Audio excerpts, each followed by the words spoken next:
There is a moment in the Star Wars universe that most people have seen, but very few have actually thought about. A young farm boy stands on a ridge above the Tatooine desert, looking out at two setting suns. The light is gold, the wind is moving across the sand. He is restless, he is alone. He is, although he does not know it, the descendant of a bloodline that has shaped the entire galaxy for thousands of years. The score swells, the image holds, and the camera lingers just long enough for the boy to feel like a future, rather than a person. That is the surface of Star Wars. That is the part everyone knows. The orphan with a destiny, the wizard who finds him, the princess who needs saving, the masked father, the familiar mythology, told in the language of myth, dressed in the costume of science fiction. And for most people who love this saga, that is where it stops. The films, the shows, the characters whose names everyone in a crowded room can identify. But that is the very top of the iceberg.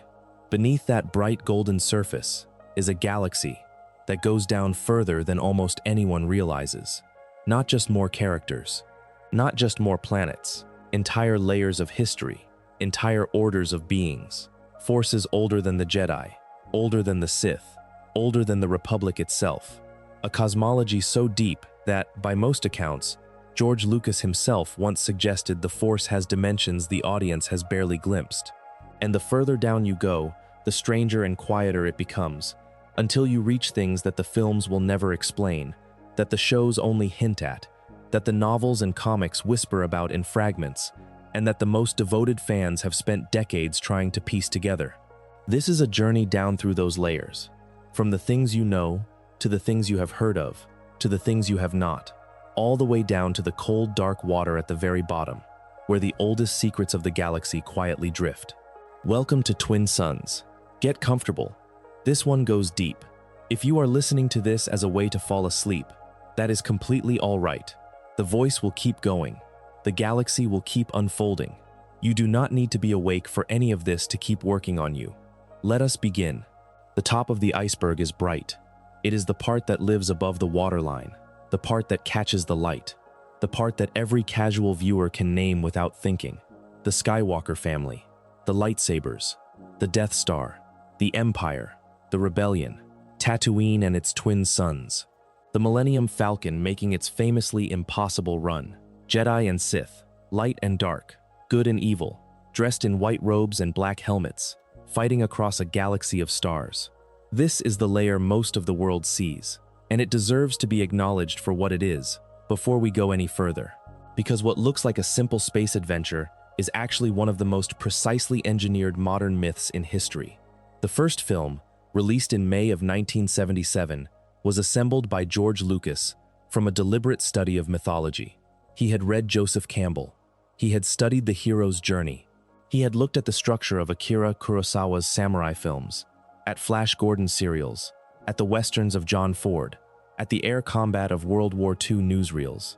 And he had taken all of that and built a story so structurally clean that it became, for a generation, the default shape of a story itself. You can see this in the bones of it. A young hero, unaware of his lineage, called away from a quiet life by a wise old mentor. A villain with a personal connection the hero does not yet understand. A trial, a revelation, a confrontation with the self, disguised as a confrontation with the enemy. These are the steps that mythologists have traced through every culture's oldest tales. Lucas put them onto a screen, gave them spaceships, and the result was a film that did not just succeed, but rewrote the economics of Hollywood. By most accounts, across its original release and its many later theatrical re-releases, the first Star Wars earned in the neighborhood of $775 million at the box office, against a budget of around $11 million. Adjusted for inflation, it is still one of the highest-grossing films in history.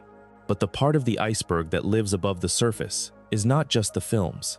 It is also the simplest version of the lore. The version that says the Jedi are the good guys. The version that says the Sith are the bad guys. The version that says the Force is mystical energy that flows through the universe and gives Jedi their powers. The version where Anakin Skywalker becomes Darth Vader because he loses Padme. The version where Luke saves him at the end. The version where Rey comes from nowhere and then comes from somewhere. Clean, simple, a bedtime story for a galaxy. And that is fine. That version of Star Wars is not a lie. It is just the smallest possible reading. It is the picture on the front of the box. Almost everyone who has ever seen Star Wars has stayed at that level. And almost everyone who has ever stayed at that level has loved it deeply. And there is nothing wrong with that. But just below the waterline, things start to change. Below the surface, the simple story begins to fracture into something stranger. You begin to suspect that the Jedi were not necessarily the heroes, that the Republic was not necessarily worth saving, that the central tragedy of the saga is not Anakin falling to the dark side, but the systemic, institutional failures that made his fall almost inevitable. And the Force, the thing that the original trilogy described as an energy field, starts to look like something far more complicated than that. The Force, as it was first explained by Obi-Wan Kenobi in the original 1977 film, is what gives a Jedi his power. It is an energy field, created by all living things. It surrounds them. It penetrates them. It binds the galaxy together. That is the elevator pitch. That is the version a child can understand. But pay attention to the words. Created by all living things. That means the Force is not a god. That means the Force is not a higher power that exists independently of life. That means life creates the Force. And then the Force, in turn, shapes the destiny of life. It is a feedback loop, and it is the first hint that the cosmology of Star Wars is not what it appears to be. Because if the Force is generated by life, then who is in charge of it? Where is the will? Where is the agency? The films suggest that the Force itself has a will. The prophecy of the Chosen One is referred to repeatedly, in the prequels, as the Force's own intent. Qui-Gon Jinn tells the Jedi Council that Anakin was conceived without a father, that the midi-chlorians within him formed him directly. Think about what that actually means. A child was created by the Force itself. The Force, which is supposedly an energy field, somehow made a baby. That is not a small detail. That is a cosmological event. That is the universe choosing to manifest itself, deliberately, in the body of a child, on a desert planet, in slavery, at a specific moment in history. And the films simply slip that information into a conversation between two Jedi standing in a hangar, and then move on. Once you start noticing details like this, the iceberg begins to reveal itself. The casual viewer sees a son save his father. The deeper viewer sees a cosmic balance shift. The casual viewer sees a Jedi explain the Force in mystical language. The deeper viewer sees the Force itself moving pieces across a galactic board for thousands of years toward a single moment of equilibrium. And the deeper you look, the more you realize that the part of Star Wars you saw on the screen was always just the top of something enormous. Now, beneath that familiar surface, the iceberg thickens into the parts that most viewers know exist, but have not fully explored. This is the layer where the films give way to the shows, where the characters most people can name give way to characters that only certain audiences have met, where the basic mythology of the saga starts to deepen into something with real internal complexity. Consider lightsabers. The casual viewer knows what a lightsaber is. It is the weapon of a Jedi Knight, an elegant weapon, as Obi-Wan Kenobi said in the original film, for a more civilized age. Blue for the heroes, red for the villains, green when the hero has grown into himself. Most people stop there. They picture the weapon, they picture the color, they move on. But the lightsaber is not just a sword. In the deeper lore of the galaxy, it is an instrument tuned to its wielder, powered by something that is, technically, alive. At the heart of every traditional lightsaber is a Kyber crystal. Kyber crystals are Force-sensitive. They are not simply minerals. They are described in the lore as being attuned to the Force, sometimes even described as possessing a kind of consciousness, or at minimum, a kind of receptivity that responds to the user who finds them. In the canon timeline, young Jedi initiates traveled to the planet Ilum to undergo a ritual called the Gathering, in which they would venture into ice caverns alone, in the dark, and listen for the call of a crystal that was meant for them. The crystal would, in some sense, choose the Jedi as much as the Jedi chose the crystal. Once bonded, the crystal would emit a color that reflected something about the wielder. Blue and green were the most common among Jedi. Purple was extremely rare. Yellow was associated with the Jedi Sentinels and later with the Temple Guards. And red, the color of the Sith, was not actually a natural color at all. That last detail is the kind of fact that lives just below the iceberg's waterline. The Sith do not have their own crystals. They never did. The Kyber crystals of the galaxy are oriented toward the light side of the Force. When a Sith claims a crystal, they cannot simply use it. They have to break it. The lore calls this process bleeding the crystal.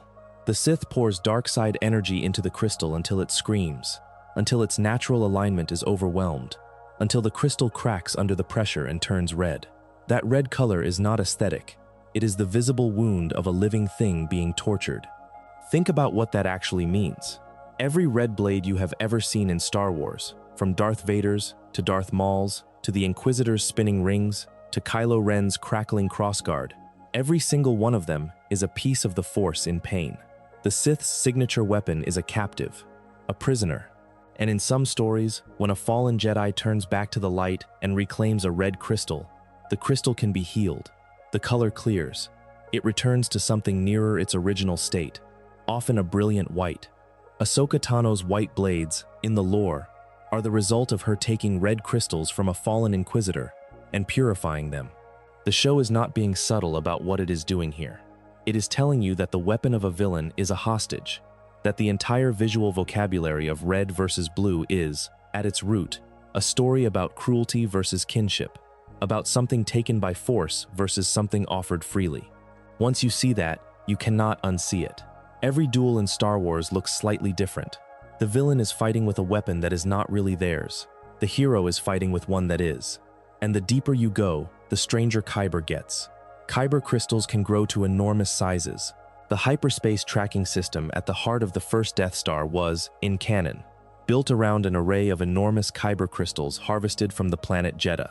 The Empire mined and refined these crystals on an industrial scale, killing their natural attunement and weaponizing them. The very planet-killing laser that destroyed Alderaan was, by most readings, powered by a substance that was once attuned to the light. The Empire did not just build a superweapon. The Empire weaponized a kind of sacred mineral and pointed it at a population. Rogue One, the 2016 film, makes this connection visually. The Kyber pendant Jyn Erso wears, given to her by her mother, is, in essence, a small piece of the same substance that powers the Death Star. The mother and the bomb are made of the same thing. Let that sit for a second. The mineral that lets a Jedi build a sword is also the mineral that lets the Empire destroy a world. The Force, weaponized in one direction, becomes salvation. Weaponized in the other, it becomes annihilation. That is not just a science fiction detail. That is a parable, and it is sitting there, 2 layers below the surface, waiting for anyone who looks for it. Below the Kyber crystals, you reach another familiar shape that goes deeper than it first appears. The Mandalorians. The casual viewer knows them as the warriors in the helmets, as Boba Fett standing silent in Cloud City, as Din Djarin walking out of the desert with the child. Most people see Mandalorians and think of them as a fashion choice, a look, a cool armor design.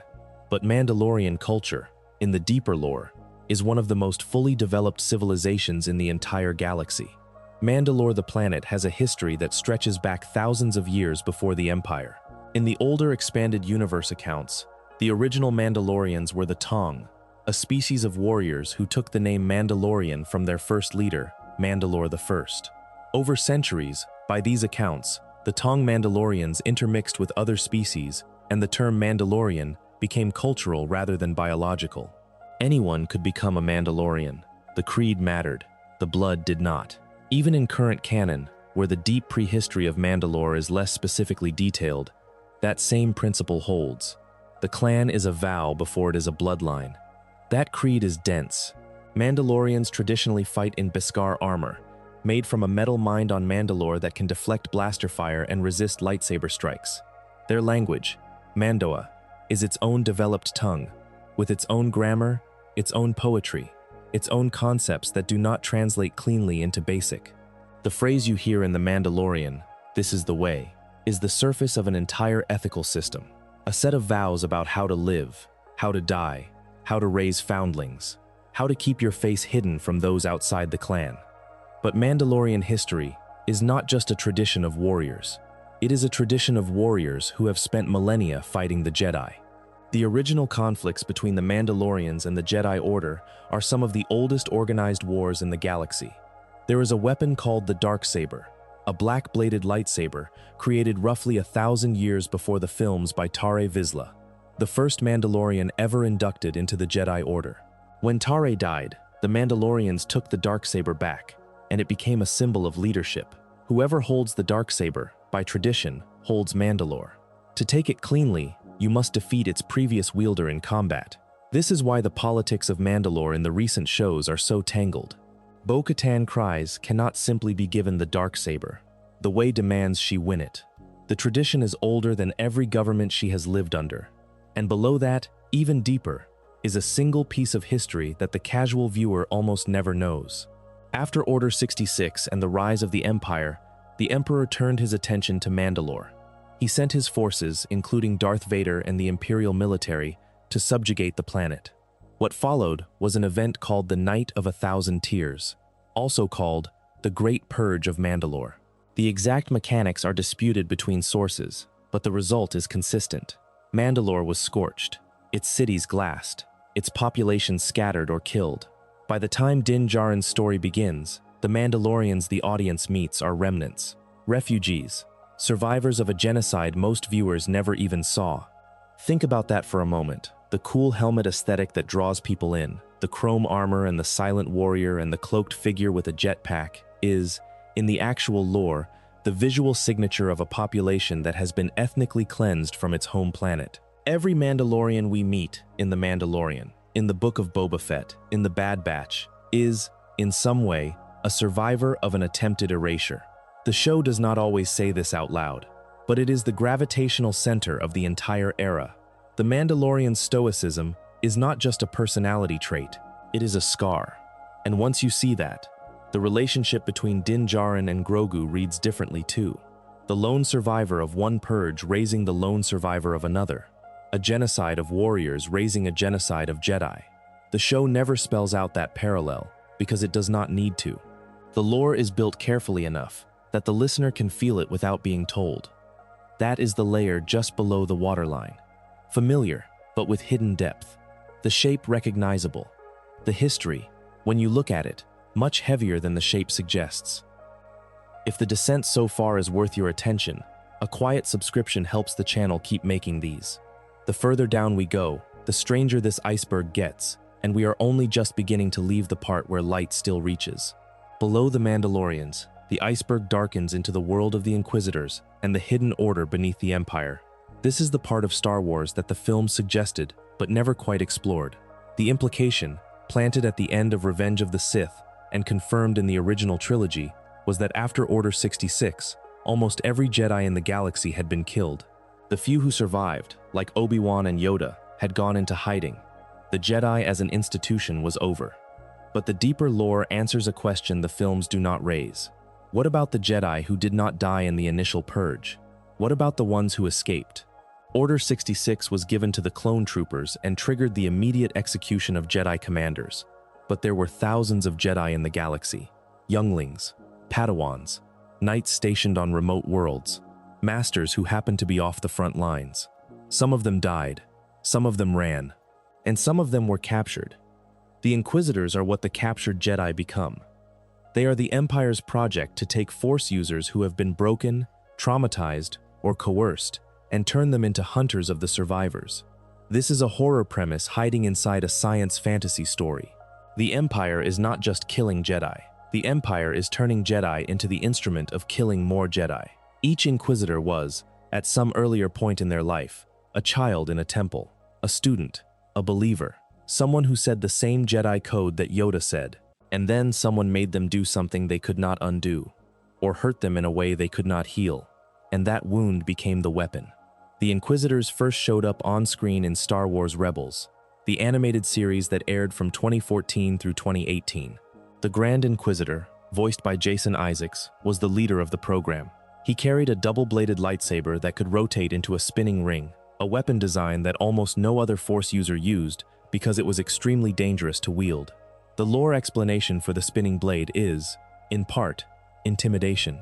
A weapon that can decapitate you, mounted on a stem that spins like a fan, is designed to frighten before it strikes. But the lore also includes a darker reading.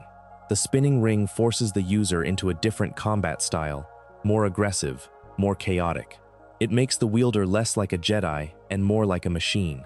The weapon, like its bearer, is a Jedi's weapon turned inside out. The Inquisitors were given numbers instead of names. The Grand Inquisitor, the Second Sister, the Fifth Brother, the Sixth Brother, the Seventh Sister, the Eighth Brother, the Ninth Sister. Reva, who appears in the Obi-Wan Kenobi series, is the Third Sister. The numbering itself is a small horror. It is the language of a bureaucracy, a spreadsheet of broken children. The Empire does not give its assassins names because names would imply individuality, and individuality is not what the Empire wants from them. They are interchangeable. They are units. They are tools. The Second Sister, also called Trilla Suduri, is one of the most fully explored Inquisitors in the canon. She appears in the 2019 video game Jedi Fallen Order.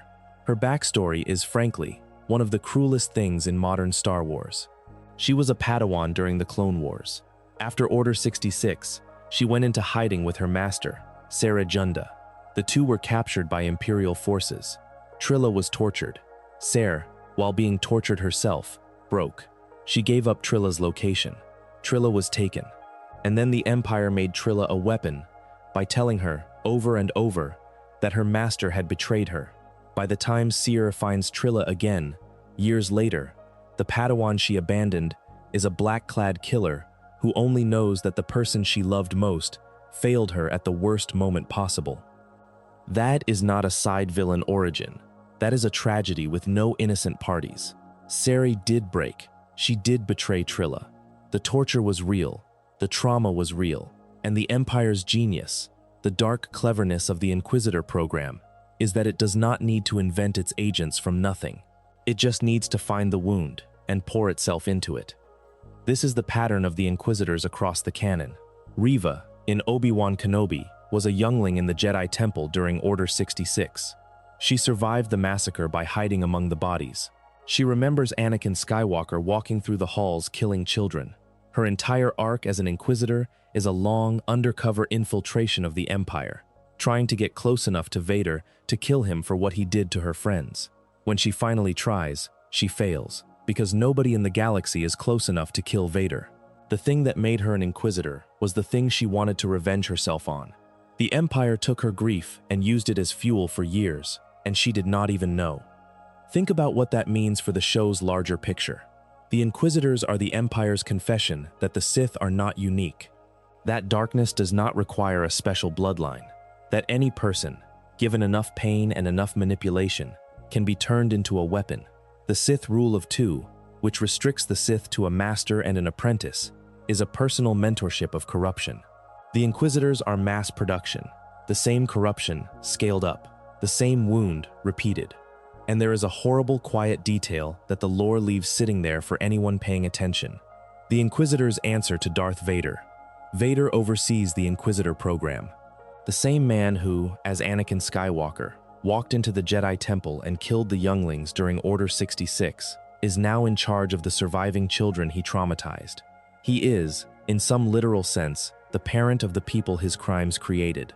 The show does not comment on this. It does not add music to tell you how to feel. It just shows you Vader, looming over a kneeling Inquisitor, demanding results. That is the architecture of the Empire, not just oppression, recursion. The trauma feeds the system creates more trauma. There is no exit. Or rather, there is one exit, and it is the one Vader himself eventually takes. In the throne room above Endor, when he chooses his son over his master, and dies a few minutes later as a result. But that is 2 films and many years away from the Inquisitors crawling through the wreckage of the temple looking for survivors. In the part of the timeline where the Inquisitors operate, there is no Luke. There is no resistance to speak of. There is just a galaxy under occupation and a small unit of broken Force users being used to hunt down their former family. That is the world the deeper Iceberg starts to reveal. Not a story of heroes. A story of an institution doing institutional violence on a scale the films never quite showed. The shows know. The shows have always known. They just needed time to tell you. Even further down, the Iceberg leaves the Empire behind and reaches a planet that exists almost entirely outside the usual political map of the galaxy. A planet so remote, so wreathed in fog, so culturally separate from the Republic and the Empire and the Jedi and the Sith, that for thousands of years it existed in its own kind of secret. The planet is called Dathomir, and the people who live there are unlike anyone else in the galaxy. Dathomir is a world of red mist and twisted rock. The skies are perpetually the color of dried blood. The forests are dark and full of beasts. The wildlife is dangerous enough that survival requires constant attention. And the dominant culture, the one most people picture when they hear the planet's name, is the clan of Force-sensitive women called the Nightsisters. The Nightsisters are something the Jedi Order does not have a category for. They are not Sith. They are not Jedi. They do not follow the Jedi Code or the Sith Code. They do not use lightsabers. They do not, for the most part, use the Force in the way the rest of the galaxy understands it. Instead, they practice a form of Force use called magic, deliberately spelled with a K in some sources, that draws on a substance called the Ichor of Dathomir. The Ichor is a green mist, a kind of liquid Force energy that seeps up from the swamps of the planet itself.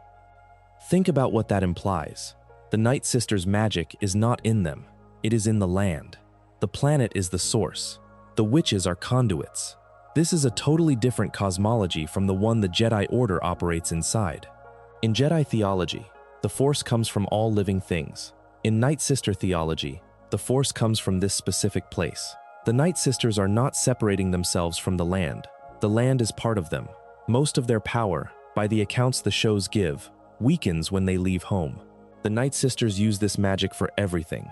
They use it to heal. They use it to curse. They use it to enchant their weapons. They use it to reanimate the dead. The Night Brothers, the male counterparts of the Nightsister culture, live on a separate part of the planet and are essentially a breeding pool the Nightsisters select warriors from. Darth Maul, the iconic horned warrior with the double-bladed lightsaber from the Phantom Menace, is a Night Brother of Dathomir. His mother, Mother Talzin, is one of the most powerful Nightsisters who ever lived. Maul's brother, Savage Opress, is another Night Brother.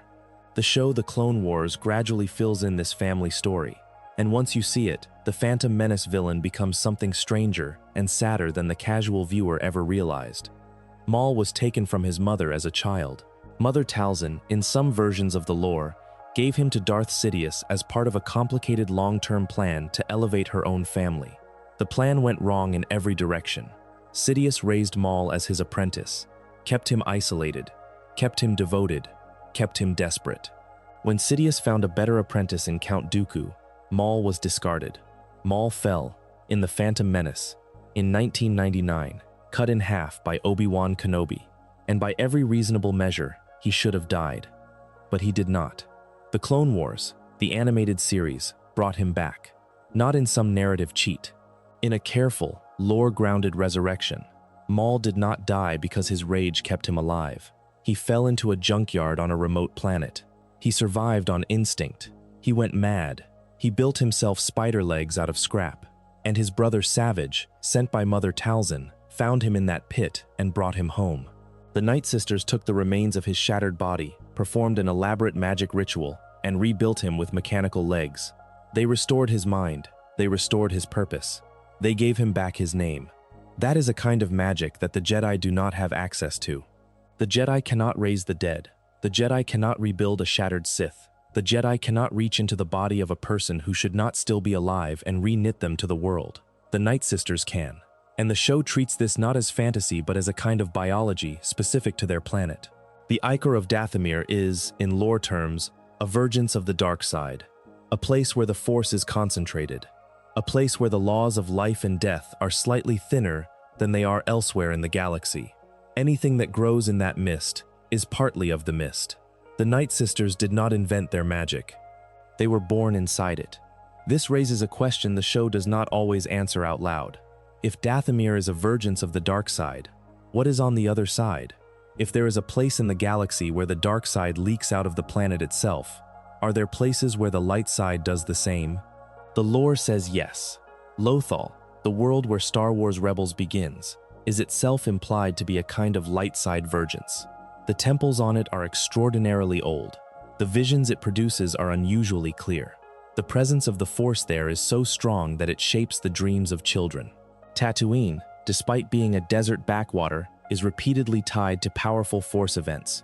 Mortis, which we will come to soon, is the most concentrated vergence the lore has ever shown. The Force is not evenly distributed across the galaxy. It pools, it concentrates, it hides in specific places. Dathomir is the most legible of these vergences, because the people who live on it actually use what the vergence produces. The Nightsisters have, in essence, built an entire civilization on top of harvesting a localized concentration of the Force. It is the closest thing in Star Wars to a culture that treats the Force as a natural resource rather than a religion. And then, in the third season of the Clone Wars, the show does something that almost no other piece of Star Wars media has ever done. It shows you what happens when this entire culture is wiped out in a single afternoon. Count Dooku, who had once been allied with Mother Talzin, ordered an attack on the Nightsisters after political tensions escalated. The leader of the Separatist droid army, General Grievous, was dispatched to Dathomir with thousands of battle droids. The Nightsisters tried to fight back. They used their magic. They reanimated their dead. They raised an army of corpses from the swamps and sent them against the droids. For a moment, it looked like the magic of Dathomir might be enough to repel an industrial military. But it was not. The droids kept coming. The Nightsisters fell, one by one. The chants stopped. The mist thinned. By the end of the episode, the village was burning. The witches were dead. Mother Talzin had vanished. The survivors were scattered, and the culture that had existed for thousands of years on that planet was, effectively, ended. The show does not linger on this. There is no extended mourning sequence. The narrative moves on to other stories. But the destruction of the Nightsisters is one of the great unspoken tragedies of the Clone Wars. An entire spiritual tradition, a unique form of Force practice, a civilization that had nothing to do with Republic or Separatist politics, was destroyed because it had become inconvenient to one Sith Lord. The galaxy did not notice. The galaxy never noticed. Dathomir was always too far away for anyone to care. And the Nightsisters were not even gone. Not quite. There are survivors scattered across the canon. Asajj Ventress, raised by the Nightsisters, exiled by them, eventually returns. Merrin, a young Nightsister from Jedi Fallen Order, was a child when the massacre happened, and grew up alone among the ruins. Morgan Elsbeth, the villain of the Ahsoka series, is implied to be a Nightsister survivor whose entire political ambition is built around resurrecting her culture. The Ahsoka series in 2023 ends, partly, with the suggestion that the Nightsisters are coming back. New witches appear. The bloodlines are not closed. The Ichor of Dathomir is patient. This is the deeper layer of the iceberg, starting to do what it does best. It is showing you that the Star Wars galaxy is not, and never was, a binary between Jedi and Sith. There have always been other traditions. There have always been other ways of using the Force. The Jedi and the Sith are the two largest organized factions, but they are not the only practitioners. They are not even the oldest. As far as fans have pieced together, the Nightsisters predate the Sith Order by a long time. The witches of Dathomir were drinking mist out of the swamps when the future Sith were still ordinary Force users in the Jedi Order. Once you see the Nightsisters clearly, the entire history of the Force starts to look different. It is not a tradition. It is an ecology, a constellation of cults and orders and lone practitioners spread across thousands of worlds and tens of thousands of years, each finding their own way to listen to the same enormous voice. The Jedi are one branch, the Sith are another. The Nightsisters are a third. There are more. There have always been more. And that is the thought that carries you down to the next layer. There is a moment in the third season of the Clone Wars where the show stops being a science fiction adventure and becomes something else. The episode is called Overlords. It is the first part of a 3-episode arc, followed by Altar of Mortis and Ghosts of Mortis. The arc aired in early 2011. It is, by general critical consensus, the strangest thing the show ever made, and it sits, almost entirely unintegrated, at the center of the saga's cosmology. The arc begins with Anakin Skywalker, Obi-Wan Kenobi, and Ahsoka Tano flying through hyperspace when their ship is pulled out of normal space by a signal nobody else can hear. The signal leads them to a place that does not appear on any star chart, a floating monolith in deep space, a black diamond shape surrounded by stars with a single planet at its base. The planet has no name on the maps. The Jedi follow the signal down. They land. The atmosphere is wrong. The light is wrong. The gravity feels different. Anakin has visions almost immediately. Ahsoka feels watched. Obi-Wan goes looking for whatever called them.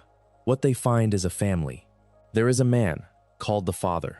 There is a woman, called the Daughter, who manifests as a being of golden light, sometimes accompanied by a glowing bird. There is a young man, called the Son, who manifests as a being of dark wings, sometimes accompanied by a creature that looks like a winged predator. They are not human. They are not exactly Force users either. They are something the show has not given a category for. The Father explains, in measured language, that they have been on Mortis for a very long time. He explains that he keeps the balance between his son and his daughter. He explains that the son is the dark side, and the daughter is the light. He explains that he, the Father, is the equilibrium. And then he explains, calmly, that he sent the signal because he is dying. He has been holding the balance for too long. His children, in his absence, will tear the galaxy apart. He needs a successor. He has been waiting for the chosen one. He has been waiting for Anakin. That is what Mortis is. It is the show, in the middle of a war between droids and clones, quietly revealing that there is a place in the universe where the Force is not just a force, where it is people, where it is a small family of beings who exist as living incarnations of the dark, the light, and the balance between them, and where one of them, the Father, has been waiting for thousands of years for the man the Jedi prophecies pointed at. Most viewers, when they finish this arc, do not know what to do with it. The arc never connects directly to the rest of the Clone Wars. The Father, Son, and Daughter are never referenced again on the show in such direct terms. The events of Mortis are sealed off. Ahsoka does not bring them up. Obi-Wan does not bring them up. Anakin does not seem to remember them clearly. It is as if the show stepped through a door, looked at something the rest of the saga is not supposed to see, and then stepped back and closed the door behind it. But the door does not actually close, because everything that happens on Mortis turns out to have weight that the rest of the saga depends on. Inside the arc, the Father tests Anakin. He pushes him into visions. In one of the most disturbing sequences in the entire show, Anakin has a vision of himself as Darth Vader. He sees what he becomes. He sees the burning, mechanical horror at the bottom of his future. And then the vision is taken from him. The Father removes it from his memory. Anakin walks out of the vision not knowing what he just saw. He walks back into the world with a faint sense that something terrible was almost shown to him, and then was not. Think about what that actually means. Anakin Skywalker, 3 years before the rise of the Empire, was shown his fall by a cosmic entity, and then had the memory erased. The galaxy's only chance to stop Order 66 was inside Anakin's own head for a few minutes, on a planet outside of charted space, and then was taken away because the Father decided he could not bear to know it. The cosmology of Star Wars is built on what is, in essence, a deliberate forgetting. The Father chose to let Anakin walk back into history blind. That choice is not framed as a mistake by the show. It is framed as part of the test. The chosen one has to choose his fate freely, not flee from it. That is enormous. The galactic tragedy of the prequels is not the result of Anakin's pride, or Padme's death, or Palpatine's manipulation alone. It is the result of a cosmic being deciding that even a vision of catastrophe was not enough to override the freedom of the man at the center of it. The Father respected Anakin's agency more than he loved the lives that would be saved by violating it. That is either profoundly humane or profoundly cruel, depending on the angle you look at it from. The show does not tell you which. While Anakin is being tested, Ahsoka is being attacked by the Son. The Son, who is the dark side, possesses her. He drains her. He turns her, briefly, into a tool. And in one of the most striking images the show ever produced, Ahsoka, with eyes turned gold, fights her own master. She dies, briefly, in the arc. The daughter, with her last strength, gives Ahsoka her life essence, and Ahsoka is restored. Sit with that for a moment. Ahsoka Tano, the Padawan of Anakin Skywalker, was, on Mortis, the recipient of the literal life force of the light side of the Force. The being who was the embodiment of the light died, deliberately, to keep Ahsoka alive. That is not a small detail. That is a cosmic event lodged inside an animated episode. From that point forward, Ahsoka carries, in some sense, the residue of the daughter inside her. The show does not say this every week, but it is there. It is in her. By most readings, it is the reason Ahsoka, more than any other student of Anakin's, has access to a steadier kind of light. The Father, by the end of the arc, recognizes that Anakin cannot stay on Mortis. The balance cannot be maintained by force. He releases the Jedi back to their war. He kills himself, along with his son, with a dagger that can wound beings like them. The family of Mortis ends. The three of them die in the span of an episode. The planet collapses. The signal that pulled the ship in stops, and the war resumes. 3 episodes later, the show is back to droids and battle stations and the political maneuvering of the Senate, as if nothing happened. But it did happen. By most accounts, Lucas himself blessed this arc as canonical. The Father, the Son, and the Daughter are part of the official cosmology. They are not a dream. They are not a metaphor. They are, in the most literal lore-true reading, the avatars of the Force. They have lived on Mortis, on a hidden planet outside of charted space, for a length of time the show does not even attempt to estimate. And during the entire history of the galaxy, while the Jedi and the Sith have been fighting their war, the actual personifications of the dark side and the light side have been there, waiting, in a small family, watching. There are deeper implications to this that the saga has only started to explore. If the Father, Son, and Daughter are the embodiments of the Force, then their deaths during the Clone Wars are not just personal tragedies. They are cosmic events. The Father held the balance. The Father is gone. The balance held by him is now distributed differently. The Force in the galaxy after the Mortis arc is, by some readings, less stable than the Force before it. The prequels did not just end with Anakin's fall. They ended with the universe losing one of its anchors. This is the kind of detail you only find by going deep into the iceberg. The casual viewer of the Clone Wars enjoys the Mortis arc as a strange, dreamlike interlude. The deeper viewer realizes that the Mortis arc is the most cosmologically important sequence the entire saga has ever produced. That every Jedi vision after Mortis happens in a different metaphysical environment than every Jedi vision before it. That Ahsoka, walking around with the Daughter's gift inside her, is, in a literal sense, carrying the light side of the Force in her chest for the rest of her life. And that is just the surface of what the Mortis arc reveals, because once you accept that the Force has avatars, that the avatars have a home, and that the home is a planet outside the galaxy's normal geography, you have to start asking other questions. If there is a Mortis, what else is hidden out there? If there are beings older than the Jedi, what else came before them? If the Force has been embodied in a family for thousands of years, what was holding the balance before that family arrived? The lore has answers. They get stranger. If you want more journeys like this one, the subscribe button keeps the channel alive. The next part of the iceberg gets stranger still. The light starts to fade. We are leaving the parts of the galaxy that even most fans have heard of, and entering the parts that the show only mentions once or twice across all of its runtime, and trusts you to remember. There is a place in the Star Wars universe called the World Between Worlds. The casual viewer has almost certainly never heard of it. Even many devoted fans of the saga know only that it exists, and that it does something with time.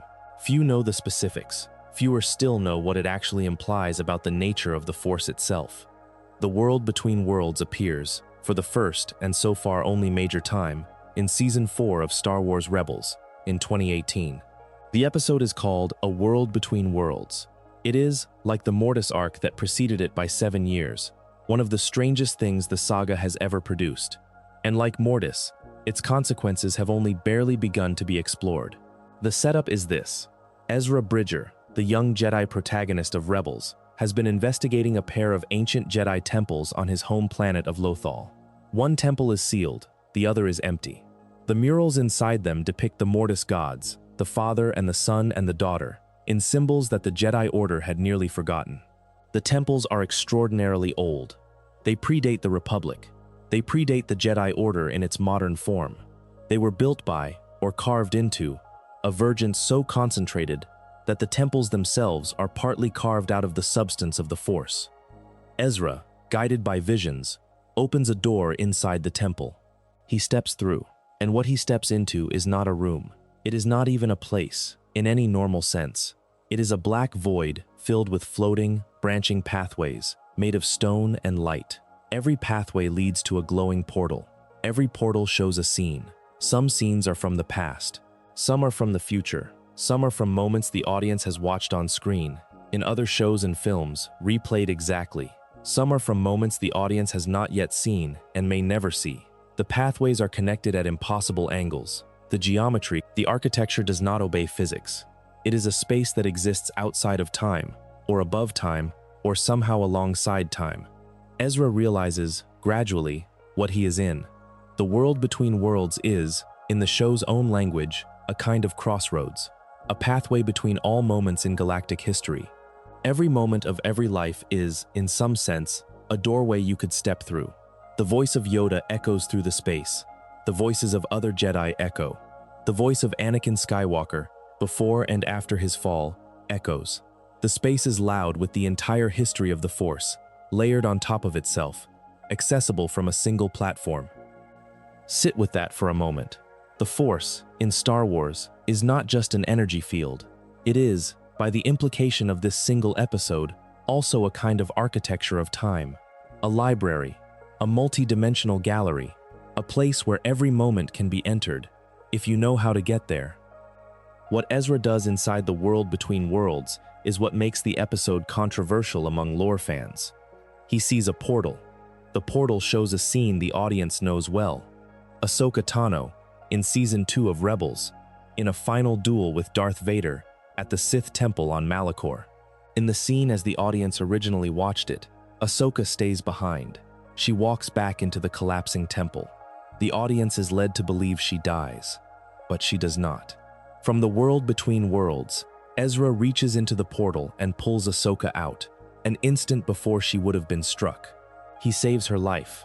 She steps from the moment of her death into the world between worlds, alive, breathing, conscious. The space outside of time has let Ezra change one event from her past, or rather, has let him reveal that the event always could have gone differently, depending on whether someone reached through.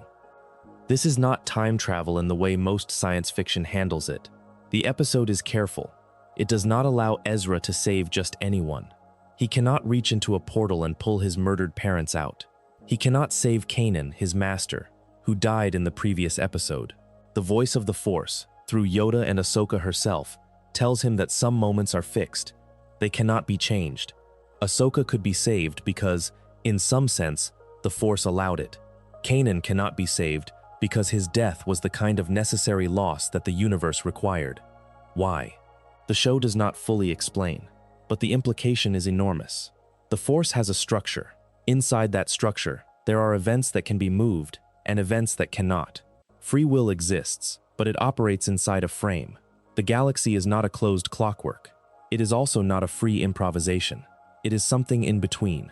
A jazz performance with fixed harmonic structure, but room for improvisation around the notes that hold the song together. The villain of the episode is, predictably, the Emperor.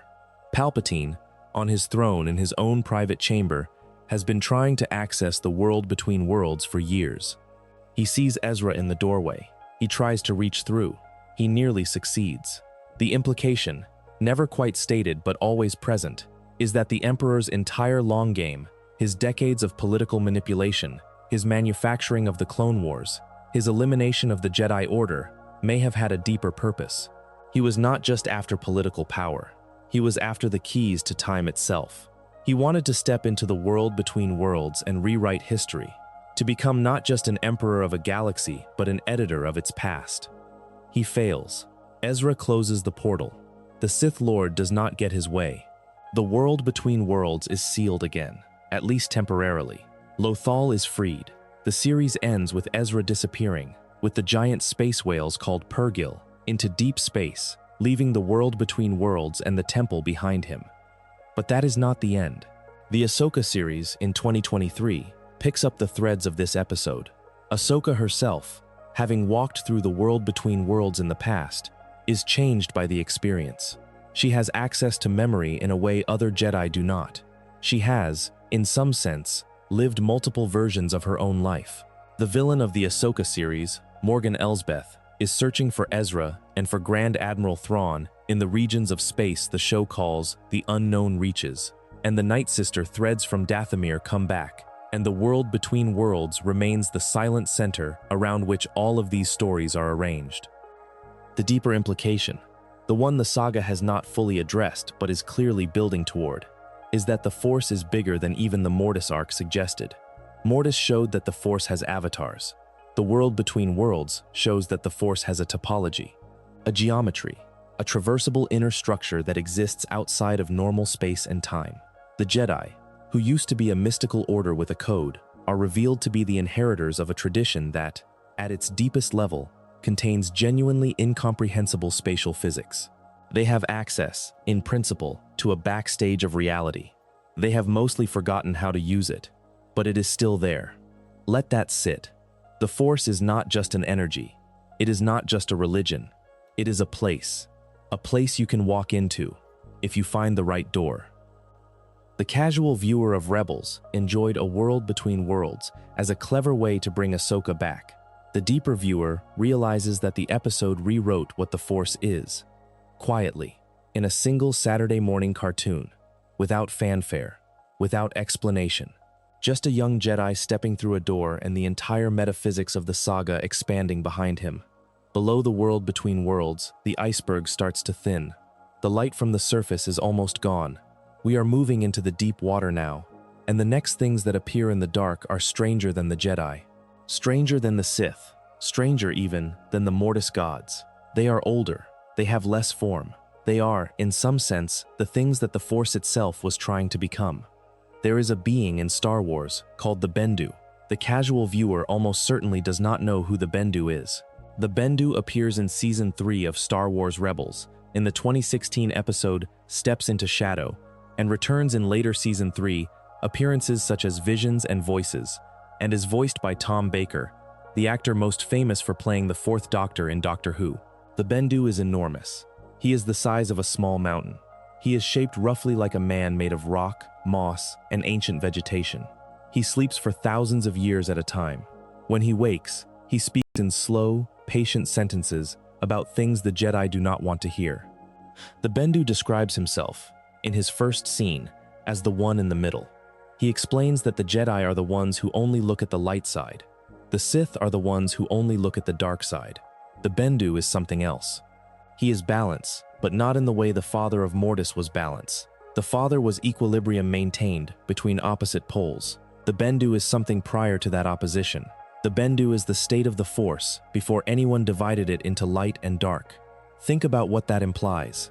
The Bendu is suggesting that the entire framework of the Jedi and the Sith, the entire war that has driven the saga for thousands of years, is built on a false binary, a division that the Force itself did not have, until someone insisted on dividing it. The Bendu is what the Force is when nobody is fighting over it. He is what the Force is when it is allowed to just be. And he is also, by his own admission, dangerous. He is not safe.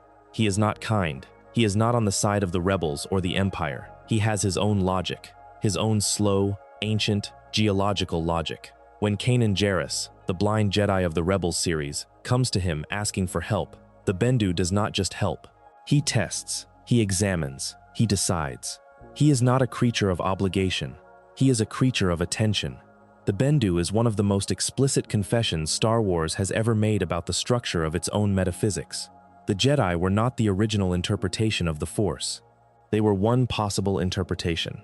There were others. There may be others still alive in the galaxy, sleeping in caves, walking in deep forests, sitting in deserts, waiting to be found.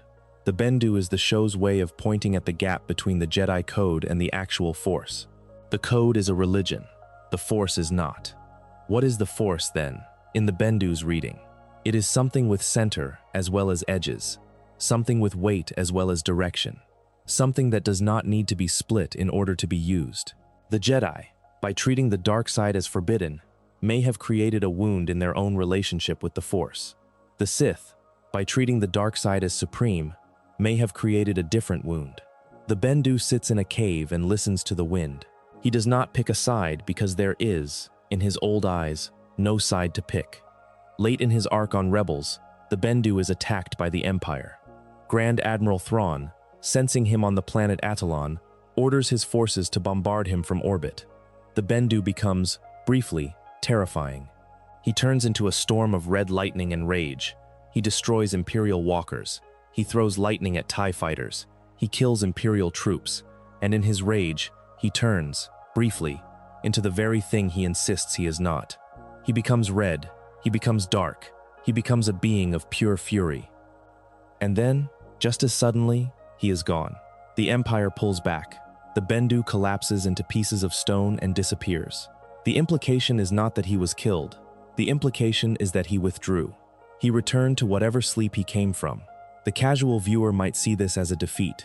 The deeper viewer recognizes it as one of the only times in the entire saga where something on the scale of a small god has been provoked and decided to stop before it killed everyone in range. The Bendu, like the father of Mortis, is a being older than the structure of the modern Star Wars universe. He is a remnant. He is a piece of a previous understanding.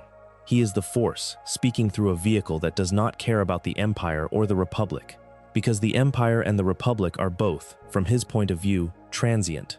They will both pass. He will still be there, in a cave somewhere, listening to the wind. That is the thought to carry into the next layer. Most of the institutions in Star Wars, including the Jedi Order itself, are temporary. They rise, they fall, they are replaced. The deeper structures of the universe, the avatars and the locales and the slow beings sleeping in the rocks, do not care. They predate the institutions. They will outlast them. The story of the saga, viewed from the level of the Bendu, is a very small story playing out across a very small section of time. If the Bendu is older than the Jedi, the next layer of the iceberg goes further still. There is a planet called Ahch-To. The casual viewer of the sequel trilogy knows it as the place Luke Skywalker is hiding when Rey finds him. It is a green island in a gray ocean, with stone huts and pale seabirds and steep cliff stairs. It is, on first appearance, just a remote island world chosen as a place of exile. The films present it as poetic but not particularly significant. But it is significant. It is, in the lore, the most important planet in the history of the Force. Ahch-To is, according to the canon, the location of the very first Jedi temple, the original, the one that was built when the Jedi were not yet an order, when they were not yet a religion, when they were just a few Force-sensitive beings trying to understand what they were sensing. The first Jedi temple on Ahch-To is built around a mosaic. The mosaic shows a single figure, hooded, sitting on the ground in a meditative posture, holding within their lap the symbols of light and dark. This figure is called the Prime Jedi. The Prime Jedi is the founder, the first, the original Force user. The Prime Jedi predates the Jedi Order as a structure. The Prime Jedi predates the Sith. The Prime Jedi predates the entire light-dark binary that the rest of the saga has built itself around. What did the Prime Jedi believe? The mosaic itself is the only available scripture. And the mosaic is, in some sense, the opposite of every Jedi temple that came after it. The mosaic does not separate the light side from the dark side. The mosaic holds them together, in one hand, in one body. The Prime Jedi does not look like a Jedi Master. The Prime Jedi looks like the Bendu. The Prime Jedi looks like someone who recognizes the light and the dark as two sides of the same thing, and refuses to choose between them. Sit with that for a second.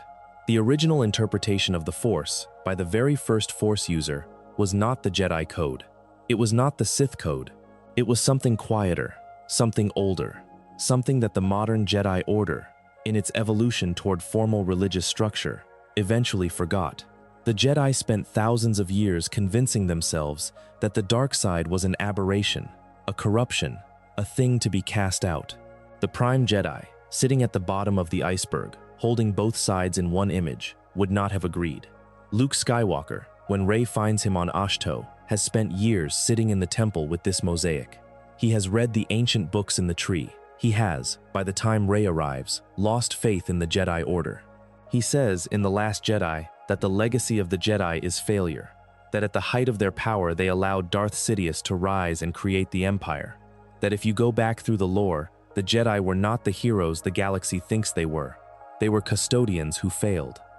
Many viewers, when this film came out in 2017, reacted to Luke's speech as if it were a betrayal of the character. The deeper viewer realizes that Luke is, in that monologue, reading the mosaic the audience is also seeing. He has been reading the original scripture. He has been reading the version of the Force that predates the Order.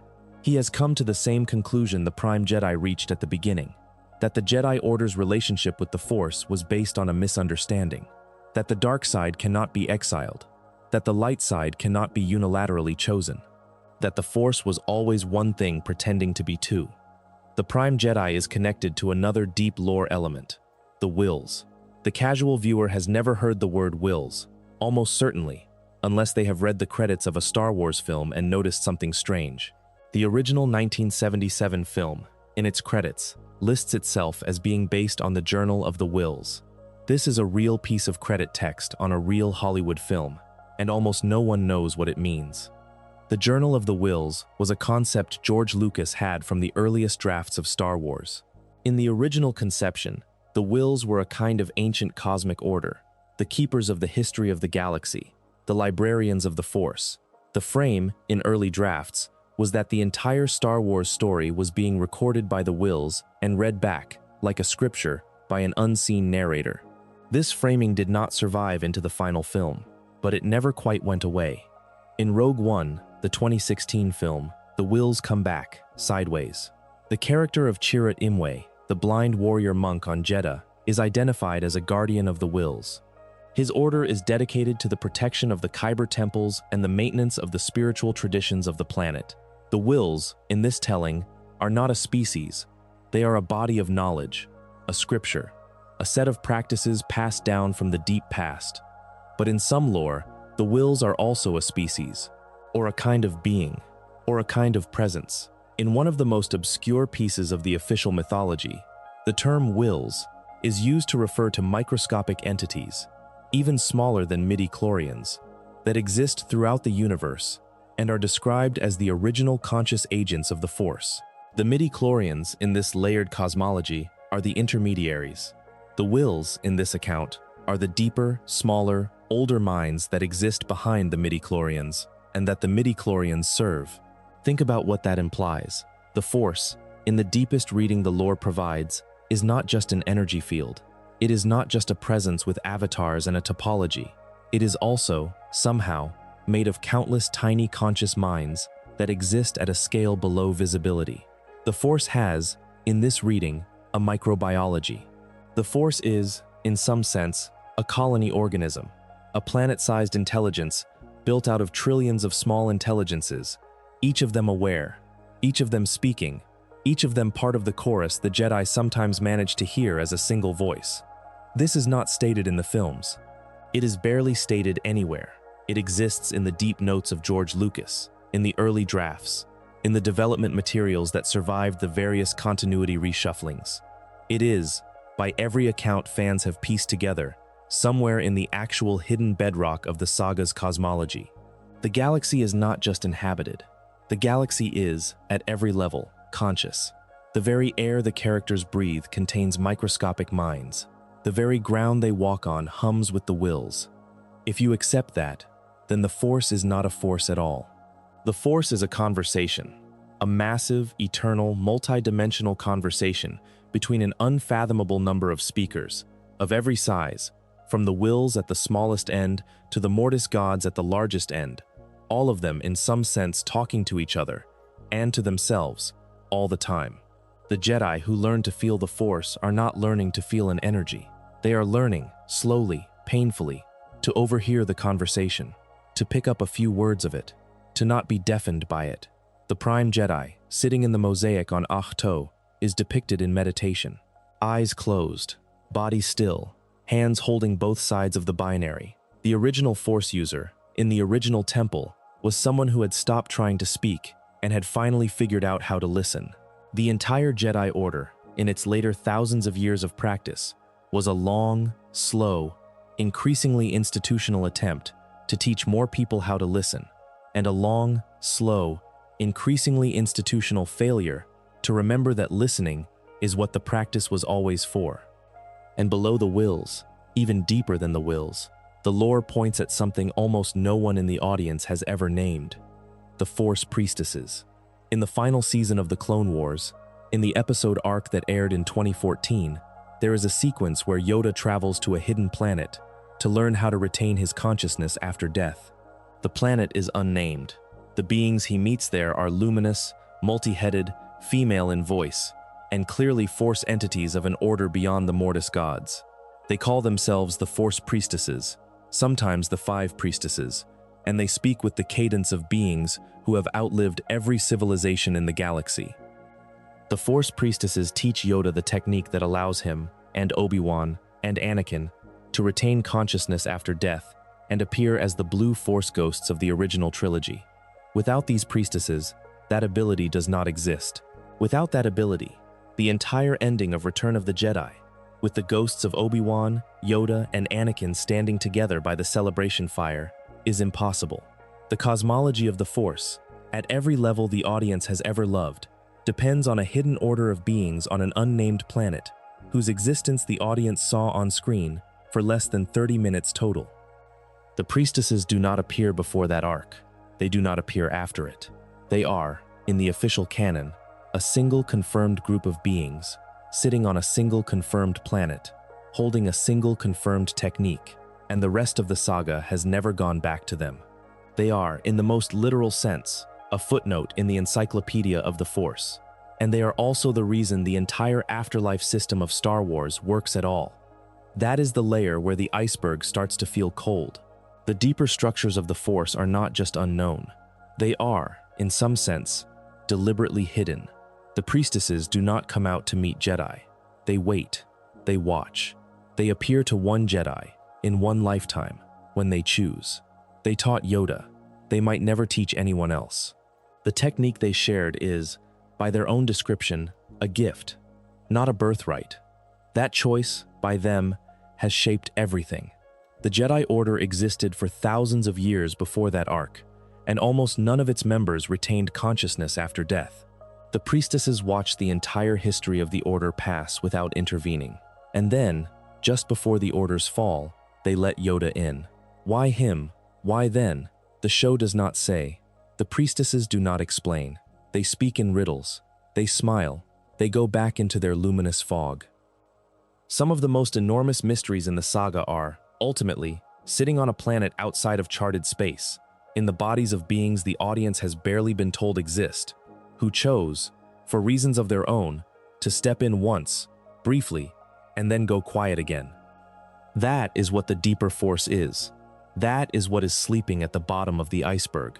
Not just gods, not just avatars, a whole choir of beings, on whole orders of scale, speaking the same single ancient language, and refusing, almost always, to be heard. If the deeper layers are pulling you in, consider subscribing so the channel can keep exploring them. The deeper layers from here belong, in many cases, to the older expanded universe, the version of Star Wars often called Legends. Some of what comes next has been folded back into canon. Some of it has not, but all of it was, at one point, part of the official mythology of the galaxy, and all of it still informs the way the saga thinks about itself. There is a being in Star Wars Legends, in the cosmology of the older expanded universe, called Abeloth. The casual viewer has never heard of her. Many devoted fans have not. She does not appear in any of the films. She does not appear in any of the animated shows. She does not appear by name in any of the current canon material that most fans have read. She exists, in her most fully developed form, in a 9-novel series published by Del Rey between 2009 and 2012, called Fate of the Jedi, and she is, by some careful readings, the single most disturbing antagonist the saga has ever produced. Abeloth was, in the deep past of the galaxy, a mortal woman. She lived on a far planet, with her family, in a normal mortal life. She was the wife of a man called the Father. She was the mother of a son and a daughter. The father and her children were, in this version of the lore, not yet what they would become. They were a family. They were happy. And they were, all of them, very long-lived. The exact mechanics of how the family ended up on Mortis, in the canon version, are different from the Legends version. But in the Legends version, the family lived on a different planet entirely, called the Pool of Knowledge. Abeloth, faced with the certain death of her children long before her own death, made a choice. She drank from a forbidden well. She bathed in a forbidden font. She tried to extend her life and the lives of her children by drinking, in essence, the raw Force itself. It worked, and it broke her. Abeloth became immortal. So did her family. but the price of drinking the raw force was the destruction of her humanity. She became something else, a being of pure force corruption, slowly losing herself across the centuries, until the Father had to bind her. He locked her away on a hidden planet so that she could not escape and devour the galaxy. He bound himself, alongside his children, to keep her contained. And the family of the Father, in this telling, is not a happy cosmic group on Mortis. It is, in its origin, a prison family, a wife who became a monster, a husband who became her jailer, two children who grew up watching their mother lose herself. That is a very different reading of the Father, the Son, and the Daughter than the Clone Wars arc directly presents. But the canon arc does not contradict it so much as it leaves it implied. The arc on Mortis shows a family in crisis. It does not show a happy household. The father is exhausted. He is dying. The son is openly threatening to break free. The daughter is sad. The family, on screen, is the family of someone who has been holding back disaster for too long. In the Fate of the Jedi novels, Abeloth eventually escapes her prison. She possesses a series of bodies. She begins to manipulate Force users across the galaxy. She is described as a tentacled, ancient, hungry presence, a being that looks like a long-haired woman with a tear in her chest where her heart used to be, with arms that elongate into tendrils, with a smile that breaks open into too many teeth. She is the closest thing in Star Wars to a cosmic horror entity, a being out of Lovecraft, transposed into the galaxy of George Lucas. Sit with that for a second. The mother of the Mortis gods, in the deep lore, is a Lovecraftian monster. She is not just the dark side. She is something older than the dark side. She is what happens when a mortal mind drinks too deeply from the Force and survives long enough to ferment. She is what the universe looks like when it digests a person for 10,000 years and then opens its mouth again to talk. Abeloth's existence raises questions the canon has not yet answered. If she exists, is she still imprisoned? Or did her children's deaths during the Mortis arc free her? When the father and the son and the daughter died during the Clone Wars, did the seals on Abeloth's prison weaken? Is she, somewhere out beyond the edges of the charted galaxy, awake again, slowly recovering, looking for a way back into the story? The current canon writers have not confirmed Abeloth's status in the new continuity, but every Star Wars story set after the prequels takes place in a galaxy where, if the Mortis gods died, then the wards holding back something far older may have died with them. The deeper viewer of the sequel trilogy can read the strangeness of Snoke, the chaos of Kylo Ren's visions, the dark figures haunting Rey, as faint smoke from a much larger fire. The films do not say her name, but Abeloth is, in some readings, a presence that hangs over the entire post-Mortis era of the saga. The galaxy lost its jailers. Something old is in the water. This is, perhaps, the Iceberg's clearest example of how Star Wars works at its deepest level. The saga is a series of nested containments. The father held the son and the daughter together. The father held Abeloth in her prison. The Jedi Order held the Sith at bay. The Republic held the Empire's possibility in check. Each containment, when it fails, releases something the level below was holding. Anakin's fall released the Empire. The Mortis arc, in some readings, released Abeloth. The collapse of the Jedi Order released the Inquisitors. The galaxy is not just falling apart, it is unstacking. Each tier coming down releases pressures the next tier was responsible for.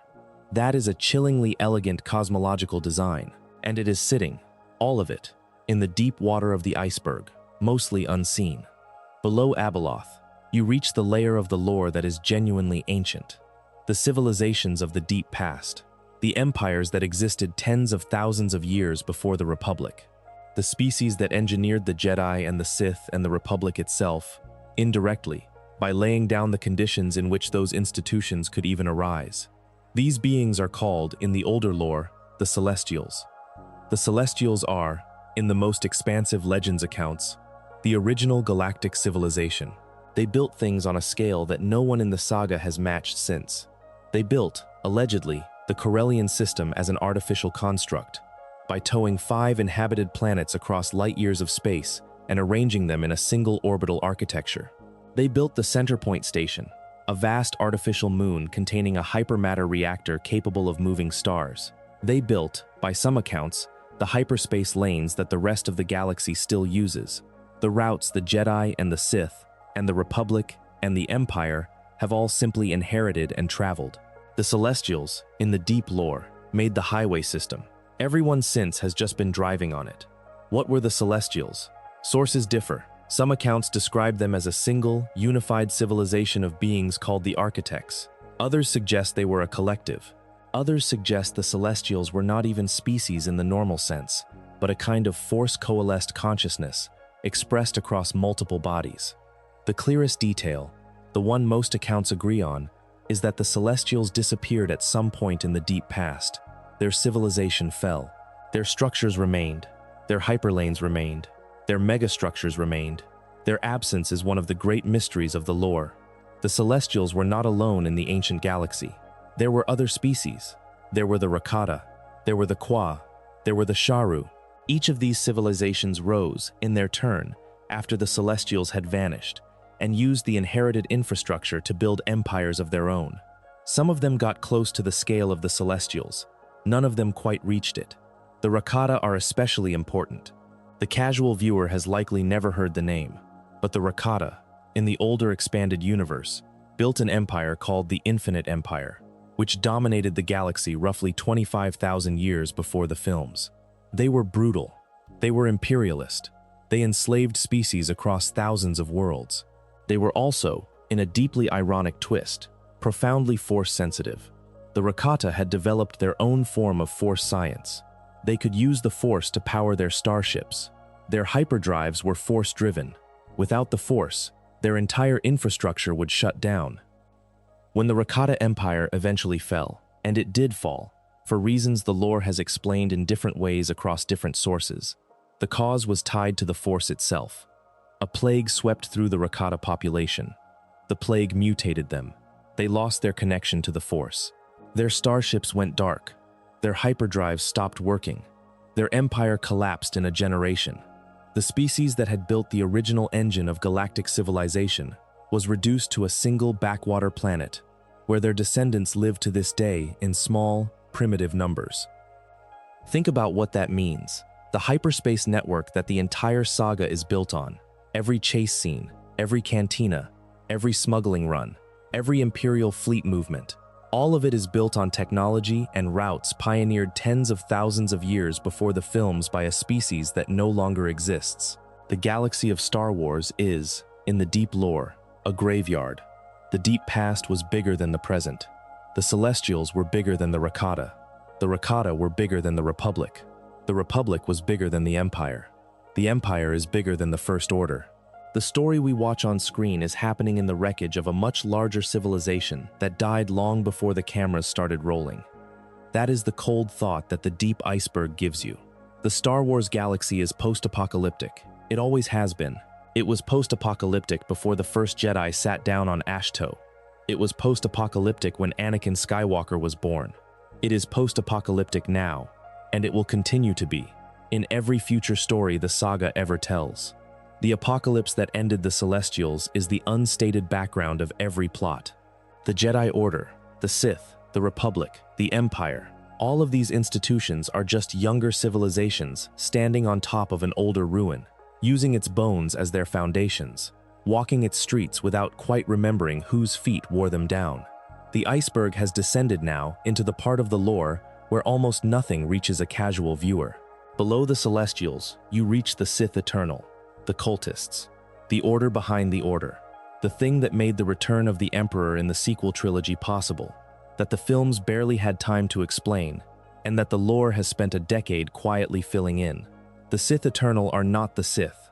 The Sith, as defined by the Rule of Two established by Darth Bane around 1,000 years before the films, are always exactly two, a master and an apprentice, one to embody the power, one to crave it. The Rule of Two was an attempt to fix the problem the ancient Sith Order had with itself, where dozens or hundreds of Sith Lords had constantly killed each other in internecine power struggles. The Rule of Two stabilized the lineage at the price of restricting it to a single pair at any given time. Darth Sidious is, by the time of the prequel films, the apex of nearly 1,000 years of careful secret Sith development under that rule. But Sidious had something behind him. Not other Sith, something else. The Sith Eternal cult, on the dead world of Exegol, were Force-sensitive worshippers, scientists, occultists, who had spent generations preparing for the resurrection of their lord. The cult predates Sidious. Some of its members worshipped the Sith lords of millennia past. Others were brought in by Sidious himself as he discovered how useful they were to his long game. By the time of the events of the sequel trilogy, the Sith Eternal had built, in secret, on Exegol, the largest fleet the galaxy had ever seen. The Final Order. Hundreds of Star Destroyers, each one equipped with a planet-killing weapon, all of them sitting in dark dock cradles, all of them crewed by people who had been born and raised in the cult, who had never seen any other life, who would not have known how to live if they ever escaped. The Rise of Skywalker, released in 2019, presents this fleet quickly and in dim light, and the casual viewer is allowed to read it as a generic last-act threat. The deeper viewer, looking at the same scenes through the lore, realizes that what they are seeing is the visible result of a multi-generational project of human and humanoid cultivation. A society of cultists, raising their children in the dark, preparing for the moment when a corpse on a hidden world would be returned to life and then served. The Sith Eternal are, in a sense, the dark mirror of the Wills. The Wills are a hidden order, keeping the deeper memory of the Force alive. The Sith Eternal are a hidden order keeping the deeper memory of the dark side alive. Both have existed for thousands of years, in secret, and both expect to outlast the visible institutions of the galaxy. What the Sith Eternal were doing on Exegol, in particular, was producing a body. The lore confirms what the films only sketch. Darth Sidious did not survive his fall down the Death Star reactor shaft in Return of the Jedi. His body died. His spirit, by ancient Sith techniques, returned. But a spirit, even a powerful Sith spirit, is unstable in the corporeal world. It needs a body. The Sith Eternal cultists had been working, for years before his death, on producing a series of clone bodies that could host him. By the time of the sequel trilogy, they had succeeded in creating a body that could, for a limited time, hold the Emperor's consciousness. That body was failing. He needed a permanent solution. The permanent solution was a child of his bloodline. The films, late and in a rush, reveal that Rey is the granddaughter of the Emperor. Her father was, in the lore, a Strandcast, a failed clone of Sidious. A body created by the Sith Eternal that did not carry the full Force connection the Emperor required. The Strandcast was abandoned, left to live a mortal life. He grew up. He married a woman. He had a daughter. That daughter, Rey, did inherit the Force connection through that strange chain of biological and technological manipulation. The Emperor's plan in the sequel trilogy was, in part, to draw Rey to Exegol, kill her, and transfer himself into her body, becoming, finally, immortal in a way that would have lasted forever. Think about what that means. The entire sequel trilogy, from the perspective of the deep lore, is the climax of a multi-generational eugenics and cloning program. The cult on Exegol has been engineering bodies for their lord since before Luke Skywalker grew up on Tatooine. The Strandcast, the failed clones, the half-living vessels and vats, the experiments in hosting consciousness, all of this was happening in the dark while the rest of the galaxy was busy fighting and losing and winning and losing again. The Skywalker saga is, by some readings, just the bright surface story playing out above an enormous dark cellar of biological horror.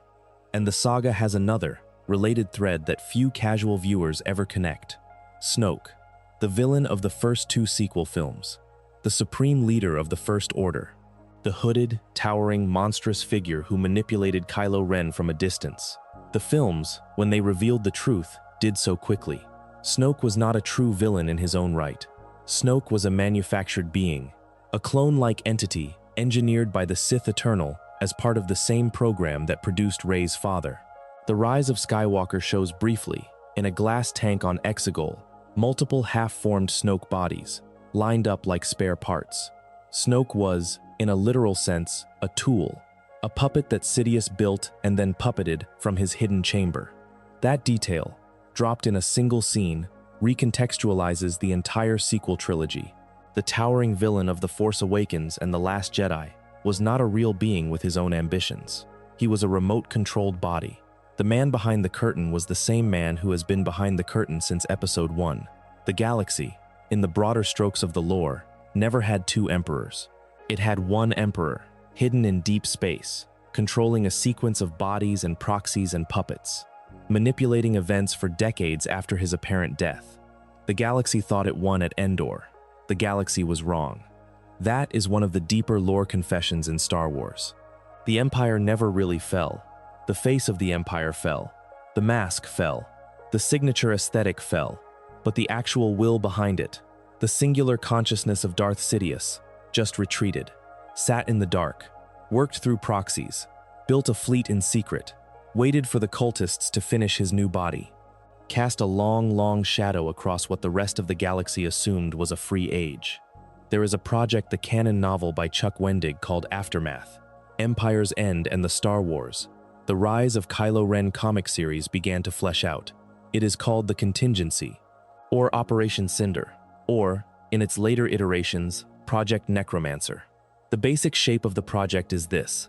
Sidious, anticipating his own death, gave orders to specific officers in the Empire that, if he died, were to be executed automatically. Some of these orders were destructive. Operation Cinder ordered Star Destroyers to bombard specific Imperial worlds with planetary climate disruption arrays, a kind of last act of spite. Other orders were constructive. Project Necromancer authorized the use of cloning facilities, particularly the ones in the deep galactic unknown regions, to begin work on the Lord's return. The Bad Batch, the animated series that aired between 2021 and 2024, fills in some of these details. Imperial scientists like Dr. Royce Hemlock work throughout the show on cloning research aimed at producing Force-sensitive bodies. The clones of the early Imperial period, the Jango Fett clones who became stormtroopers, were never themselves Force-sensitive. Sidious wanted to fix that. The work was slow. The work was secret. The work continued for decades after the Empire's apparent fall. By the time of the sequel trilogy, that work had produced the Strandcasts, the Snoke bodies, the Sidious clone, and finally the failure mode that opened a door for Rey.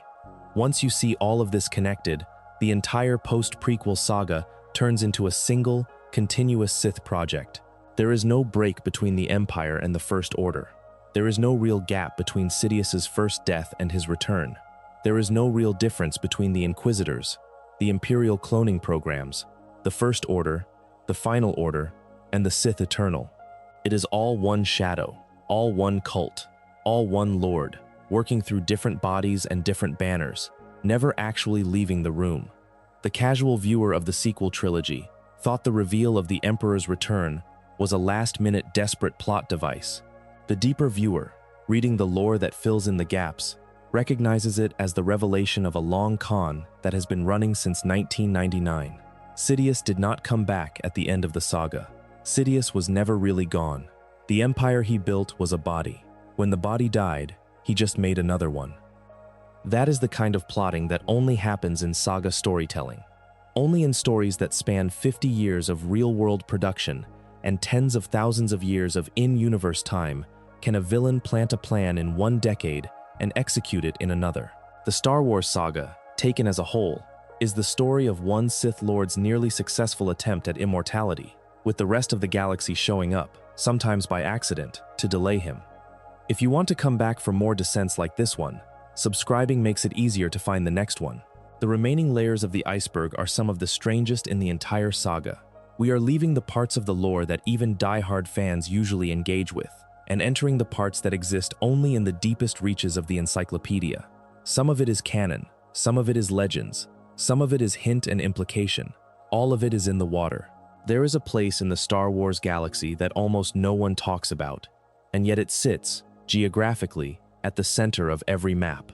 Wild space, the unknown regions, the borderless dark mass on the western edge of every galactic cartograph, where the hyperspace lanes thin out and the Rakata's old infrastructure does not reach.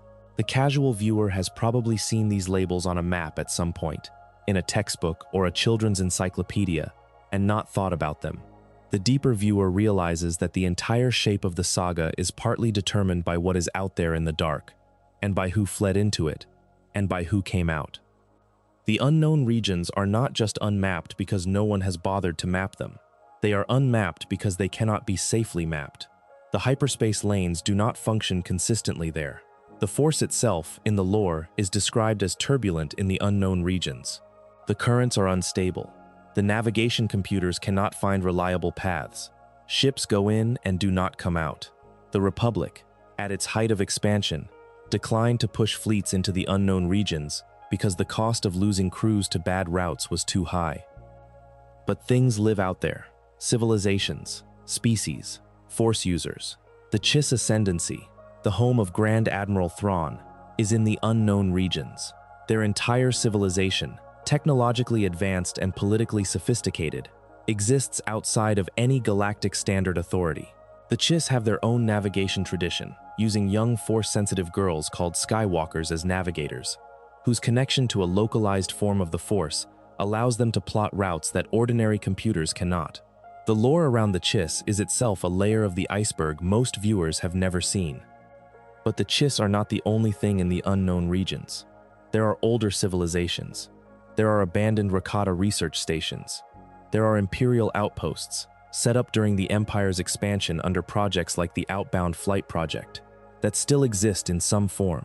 And, by the time of the sequel trilogy, the Sith Eternal cult on Exegol is also out there. Exegol itself is in the unknown regions. The Final Order fleet that nearly destroyed the galaxy in the Rise of Skywalker was built in a part of space that the Republic, the Empire, and the Rebellion had all collectively decided was not safe enough to investigate. That is a haunting fact when you sit with it. The galaxy's polities, by silently agreeing not to chart the unknown regions, were complicit in their own near destruction. Sidious chose Exegol partly because no one was looking. He chose to retreat into the very region of space that the rest of the galaxy had given up on, and nobody noticed for decades. The unknown regions are, in a sense, the iceberg's literalization of itself.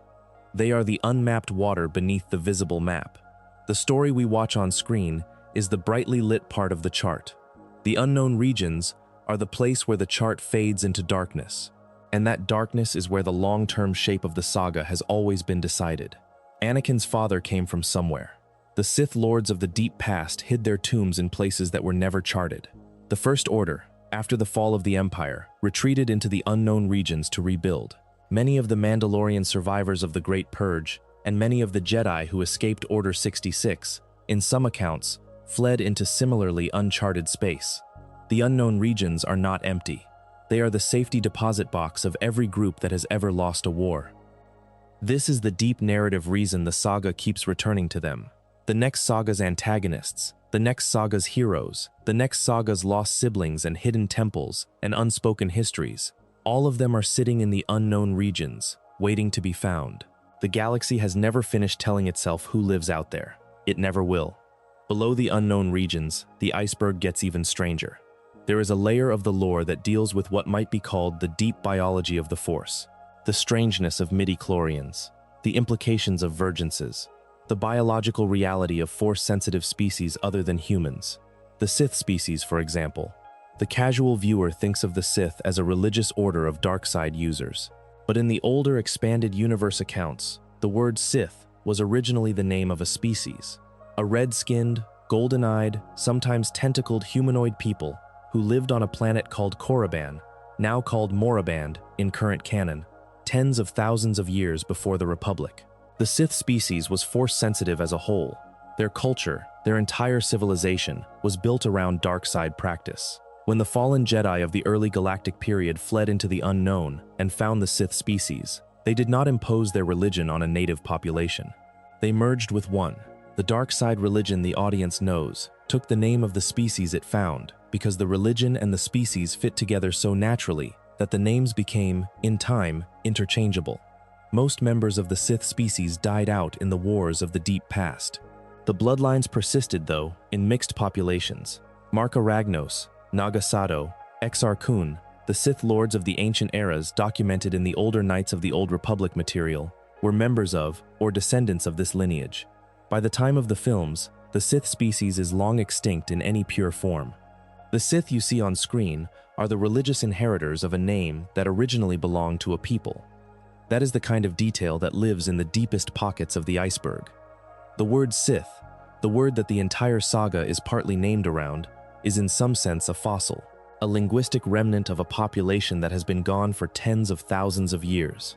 The villains the casual viewer fears, when they put on red blades and black robes, are wearing the names of a dead species the way a Roman emperor might have worn the name of a Greek god. There are other species in the deep biology of the Force. There is Yoda's species. More than 40 years after the first appearance of Yoda in The Empire Strikes Back, the species he belongs to still does not have an official name. They are referred to in lore documents simply as Yoda's species. There are exactly 3 confirmed members in canon: Yoda, Yaddle, who served on the Jedi Council during the prequels, Grogu, the foundling in The Mandalorian. All 3 are extraordinarily long-lived, with Yoda reaching 900 years of age, and Grogu being around 50 years old in The Mandalorian, and physically still an infant. All 3 are profoundly Force-sensitive. All 3 move with slow, deliberate intention. And the species itself, by deliberate choice of George Lucas and later writers, remains nameless. Why? The lore reasons are not given. The production reasons are clearer. Lucas was insistent that Yoda's species remain a mystery, because the moment the species has a name and a home planet and a culture, the character becomes ordinary. Yoda is uncanny in part because we do not know what he is. Grogu, by extension, inherits that uncanniness. The character's appeal is sharpened by the absence of context. The audience does not know where he comes from. The audience does not know what he will become. The audience does not know what his species' biology requires or hopes for. He is, by deliberate construction, a being whose category we cannot fill in. That is, in itself, an unusual choice for a media franchise that has otherwise mapped every species on every planet. Most Star Wars species, from the Twi'leks to the Wookiees to the Ithorians, have detailed encyclopedia entries. Yoda's species does not. It is, by special exception, a hole in the encyclopedia. And the hole is deliberate. The hole is doing work for the saga. If you start looking for these holes, you find them throughout the lore.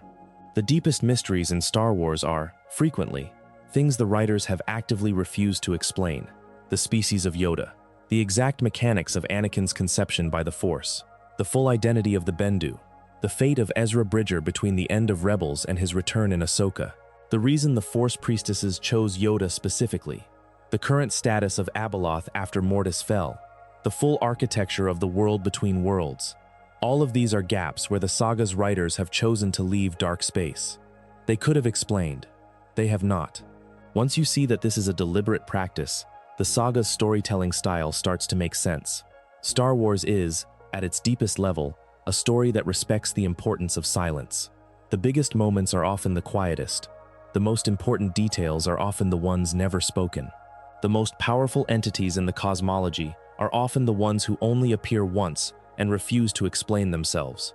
The mythological structure of Star Wars treats unanswered questions as themselves a kind of sacred architecture. The empty spaces in the lore are not bugs, they are features. They are part of why the saga continues to feel mythic instead of merely fictional. Myths breathe through their gaps. That is a different kind of insight than most science fiction franchises ever produce. Most science fiction is built on explanation. The universe is mappable. The technology is comprehensible.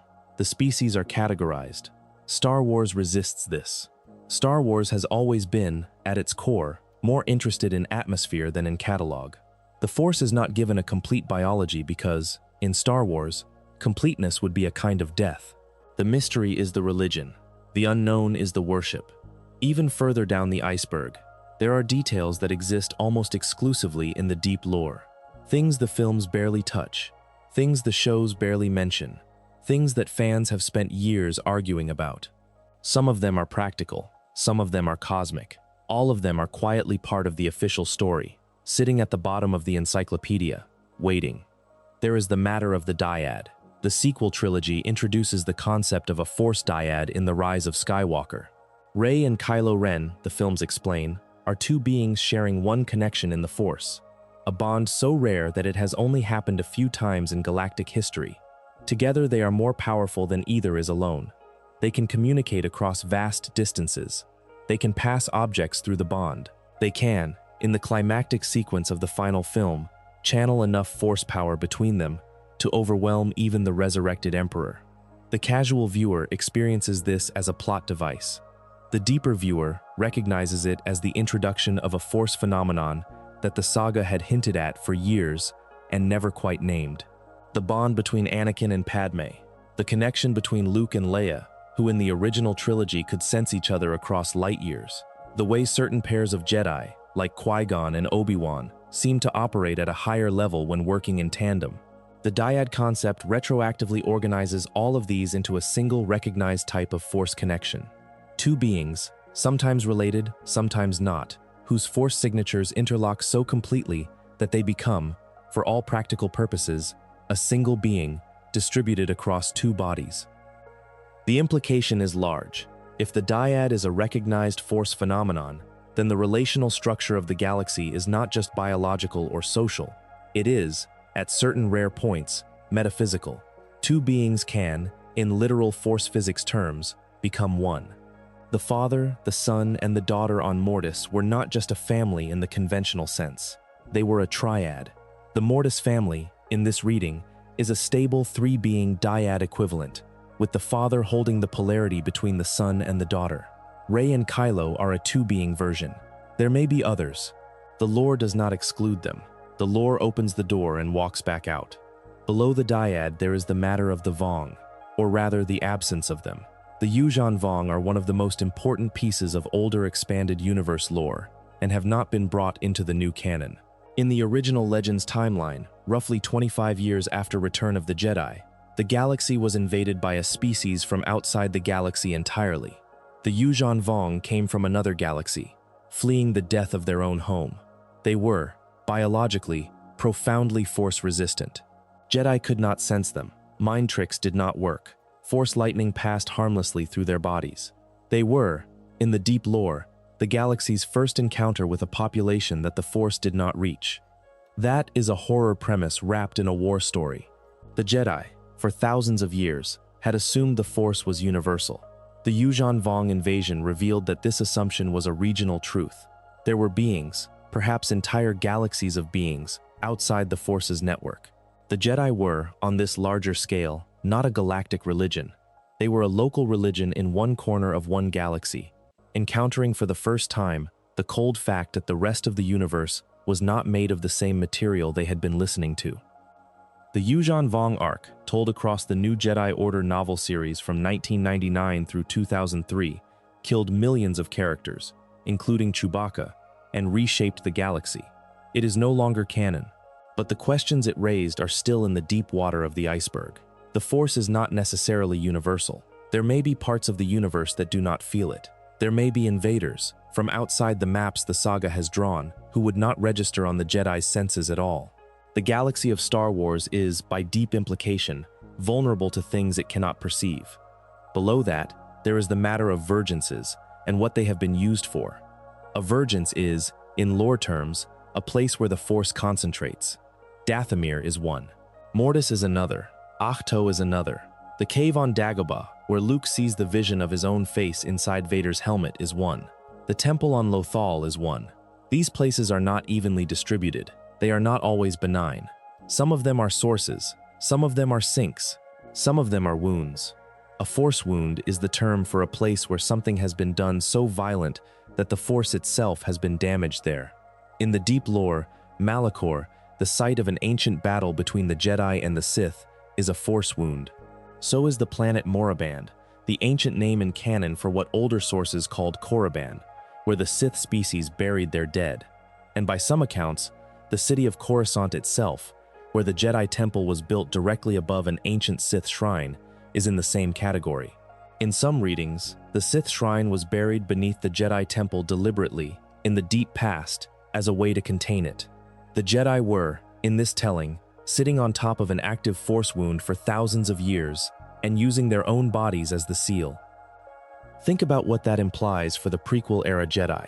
The Jedi Council, the Jedi Archives, the Jedi training rooms, were all built directly above an ongoing dark side concentration. The Jedi of the prequels were, every day of their lives, sleeping on top of a wound. The clarity of their visions, the certainty of their judgments, the precision of their training, was all being subtly degraded by the radiation of the place they had chosen to live. The Jedi did not know this, or, if they knew, they had collectively decided not to think about it. The temple was their home. The wound was beneath the floorboards. That is the kind of detail that, once you hear it, changes everything. The fall of the Jedi Order does not just happen because of Sidious's plotting. It happens because the Order has been, for centuries, growing slightly numb, slightly dull, slightly self-righteous, slightly unable to hear the deeper currents in the Force. The bureaucratization of the Jedi, the long meetings, the political entanglements, the inability to see what was happening in the Senate, all of it has a metaphysical cause as well as a political one. The Jedi were, in some sense, polluted by their own foundation. When the Jedi Temple is overrun in Revenge of the Sith, when Anakin walks through the halls cutting down younglings, when Mace Windu is thrown out of the window, the entire building is also, on a Force level, releasing what it had been holding. The dark side that the temple had contained for so long is no longer contained. It is loose. It is in the city. And the empire that builds itself on the same site, with the same foundations, with the same dark shrine still buried below, is, in literal lore terms, sitting on top of an actively breathing wound. Palpatine knew. The lore is clear about this. He chose the location of his throne in Coruscant deliberately. He wanted to be above the shrine. He wanted the wound under his feet. The new Imperial Palace, built on top of the ruins of the Jedi Temple, was for him not just an act of political symbolism, but an act of dark side engineering. He moved into the building specifically to draw on the wound below it. For the entire run of the Empire, the most powerful Sith Lord in galactic history was, in some sense, plugged directly into a dark side battery the Jedi had been sitting on for centuries. Once you see this, the imagery of the Empire becomes legible in a new way. The black robes, the skull motifs, the cathedral architecture of the Imperial Palace, the crimson royal guards, the Emperor's throne room with its long aisle and shadowed alcoves. The aesthetic of the Empire is not just fascist iconography. It is also the aesthetic of a Sith cult inhabiting a desecrated temple. The Emperor, in his throne, was not just performing power, he was performing worship. The audience never saw him pray, because the films were not interested in showing that. But every image of him in his chamber is the image of a priest in his sanctuary. The deepest part of this realization is that the Empire was, all along, a religion, a theocratic regime disguising itself as a military bureaucracy. Sidious was not just a politician with mystic powers. He was a high priest who had built a galactic state to amplify his ritual practice. The Death Star, the Star Destroyers, the Stormtroopers, all of it was, in some sense, infrastructure for a religious operation. The state served the cult served the wound served Sidious, and Sidious served, in the deepest reading the lore allows, nothing but his own desire to live forever. That is the cold center of the iceberg as it begins to bottom out. The galaxy's central conflict is not between democracy and dictatorship, or between Jedi and Sith, or between rebellion and empire. It is, at the deepest level, the story of one being's refusal to die. Every institution that has risen and fallen across the saga has been, in some sense, a side effect of that one refusal. Sidious lived for many lifetimes. Sidious manipulated millions of beings. Sidious caused the deaths of trillions, across worlds, across generations, across eras. And it was all in service of the very small, very personal, very ancient project of preventing his own end. That is the size of the villain the saga has been quietly drawing across all of its films and shows. Not a master of evil, a man who could not let go. If you have stayed with the descent this long, a subscription costs nothing and means a great deal to the channel.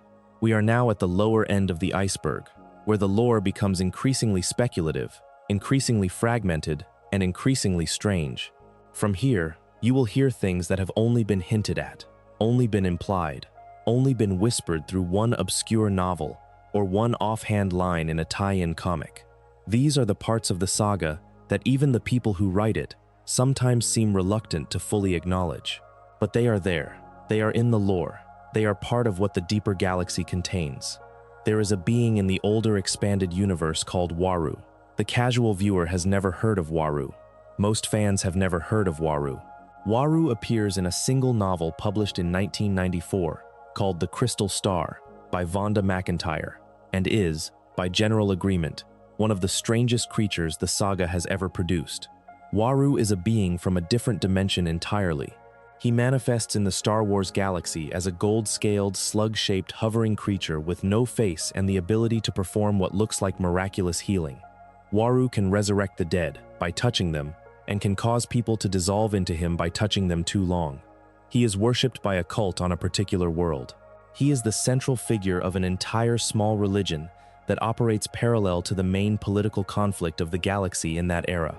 Waru is, in lore terms, a being whose existence implies that the Star Wars universe contains other universes, and that beings from those other universes can occasionally bleed through into the local galaxy. The Force, in this reading, is not just a galactic phenomenon. It is a multi-dimensional one. There are other layers. There are other planes. Waru is a piece of one of them that briefly broke through and offered miracles in exchange for absorption. The Crystal Star is not currently canon. Waru is, officially, a Legends creature, but the implication he carried in the 1990s, that the Star Wars universe has dimensional permeability, that things from outside can sometimes come in, has not gone away. The World Between Worlds is, in some sense, an updated version of this same idea. Mortis is another. The Force priestesses, sitting on a planet that does not appear on any map and meeting Yoda in the form of luminous multi-headed beings, are another. The saga has, again and again, hinted that there are other planes of existence behind the visible galaxy, and that the Force is, in part, the connective tissue between those planes. If you accept that, then the Star Wars cosmology stops being a galactic mythology and becomes a multiversal one. The galaxy is one room in a much larger building. The Force is the architecture of the building. The Jedi are not the priests of a galactic religion. They are the priests of a single room in a much larger structure, who do not know what is in the rest of the building, and who have spent thousands of years studying the walls of the room they were born in. Below Waru and his implications, there is the deep mystery of midi-chlorians. The casual viewer hates midi-chlorians. The introduction of midi-chlorians in The Phantom Menace, in 1999, was widely received as a betrayal of the saga's mystical roots. The dialogue, in which Qui-Gon Jinn explains that midi-chlorians are microscopic life forms that live inside the cells of all living things and communicate with the Force on behalf of their hosts, struck many viewers as a science fiction explanation of what should have remained pure magic. But the deeper lore of midi-chlorians is stranger and more interesting than the casual dismissal suggests. Midi-chlorians, in the developed canon, are not the Force itself. They are translators. They are intermediaries.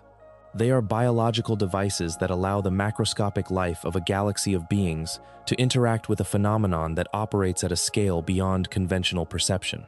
A person with high midi-chlorian counts is not stronger in the Force in any direct sense. They have more translators in their cells. They have more ability to hear what is being said. The Force, in this reading, is constant. The midi-chlorians are the antennas. That is a useful clarification. It does not reduce the Force. It explains why some beings can use it and others cannot. The Force, like the air, is everywhere. The midi-chlorians, like ears, are what let some beings notice that the air is there. And below midi-chlorians, in the deeper lore, is the question of where midi-chlorians come from.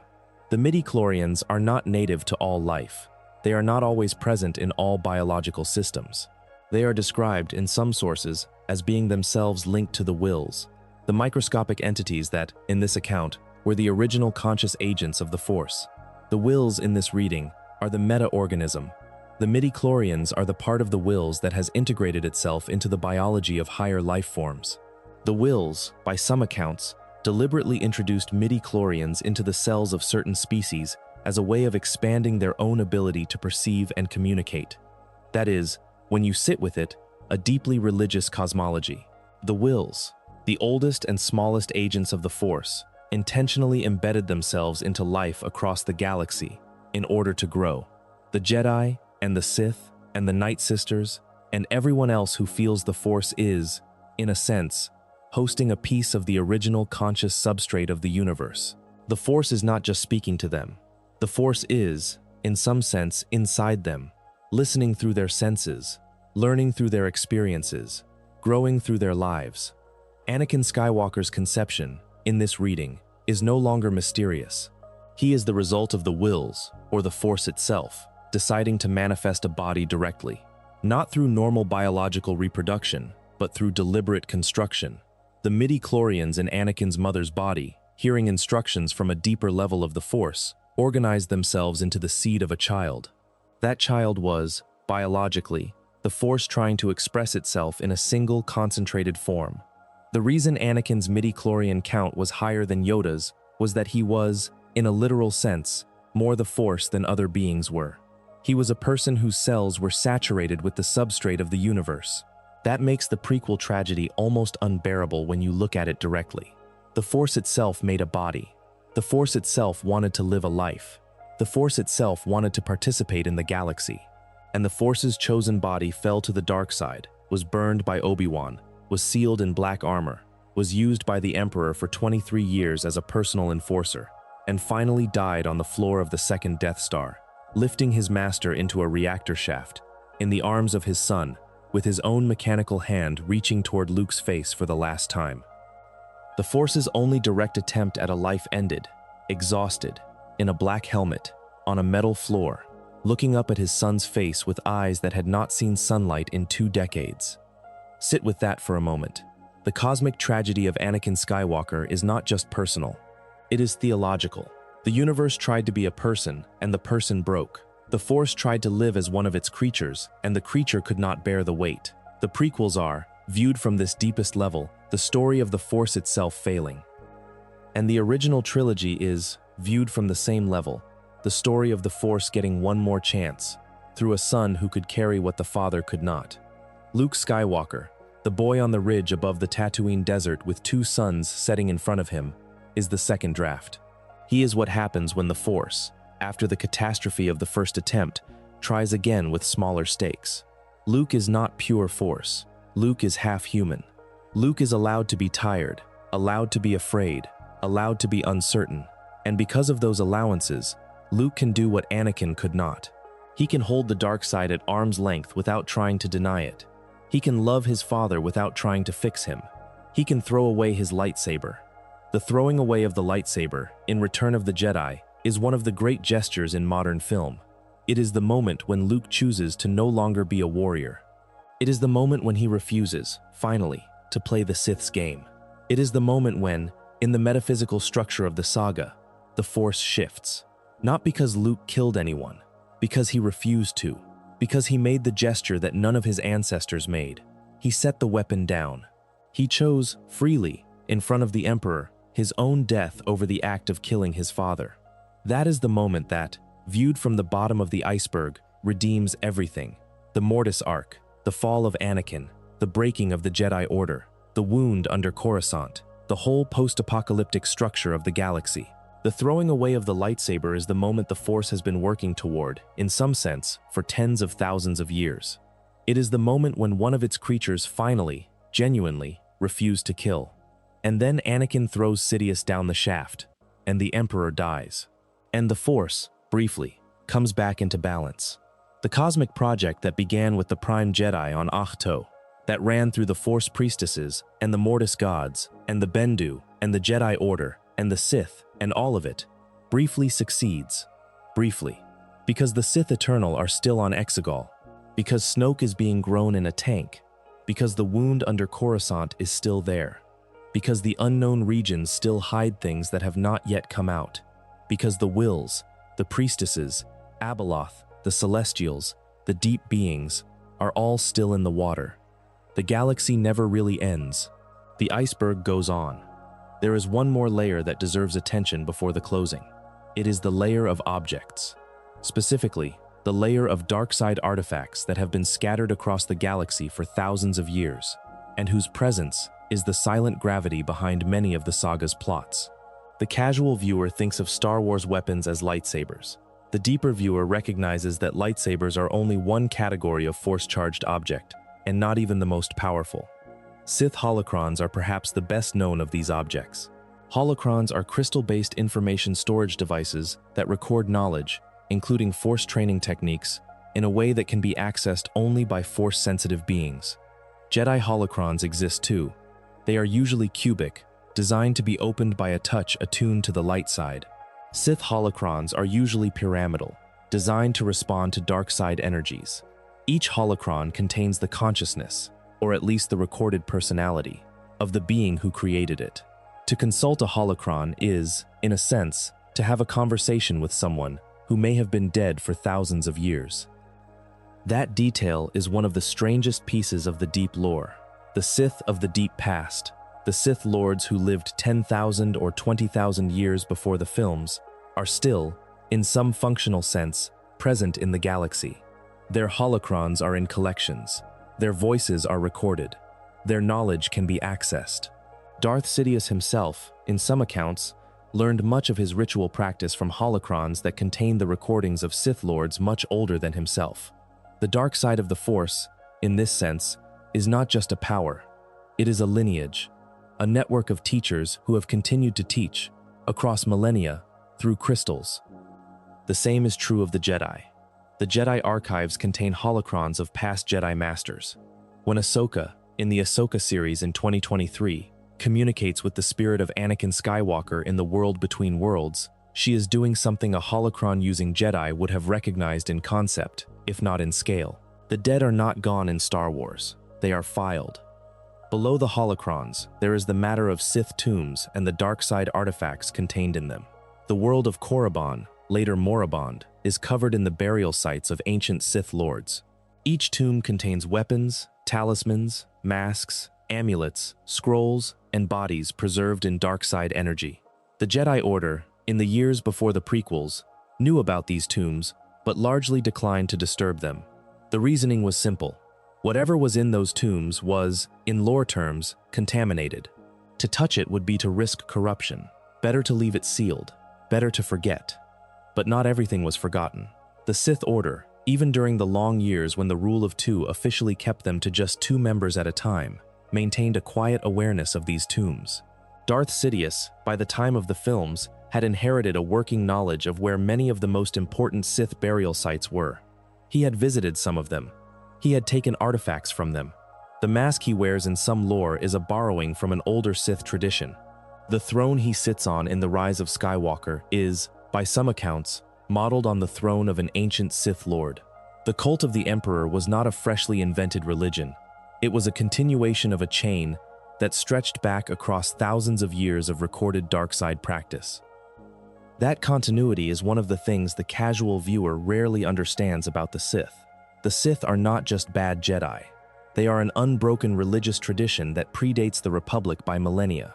Their texts, their rituals, their secret signs, their political philosophy, all of it has been transmitted, often through holocrons, often through tombs, often through whispered conversations between master and apprentice, since the deep past. The Jedi Order forgot most of its own deep history. The Sith Order did not. The Sith remembered. The Sith always remembered. That is part of the structural advantage the Sith had during the Republic era. The Jedi were a religion that had become a civil service. They had bureaucratized. They had institutionalized. They had stopped teaching the older techniques because the older techniques were considered dangerous or obsolete. The Sith, in contrast, had stayed lean. They had stayed hungry.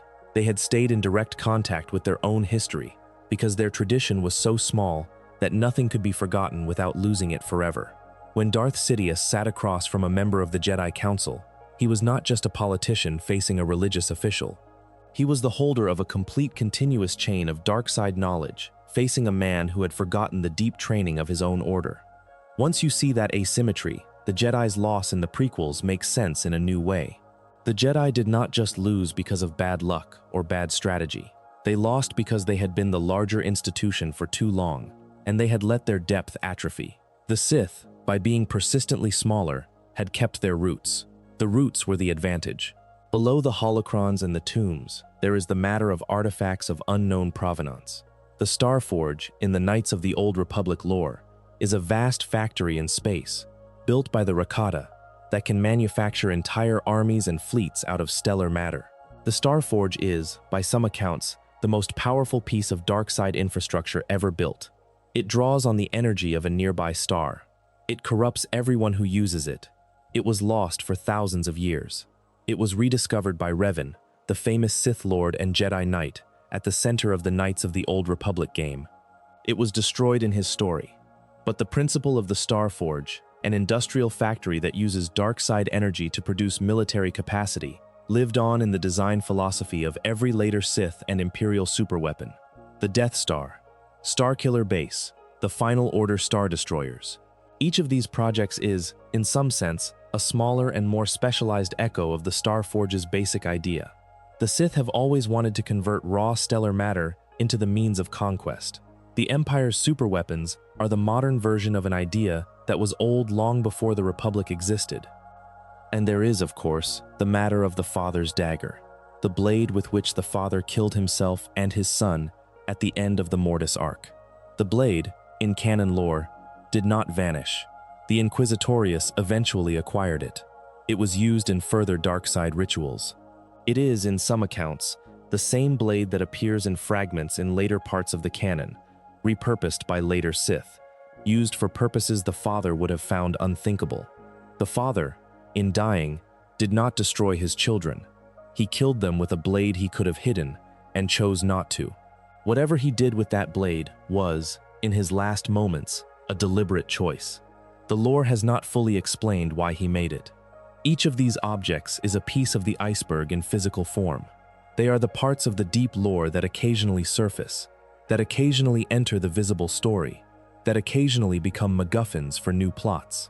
The Father's dagger, the holocron of Darth Bane, the maps to Exegol, the lightsabers of long-dead Jedi.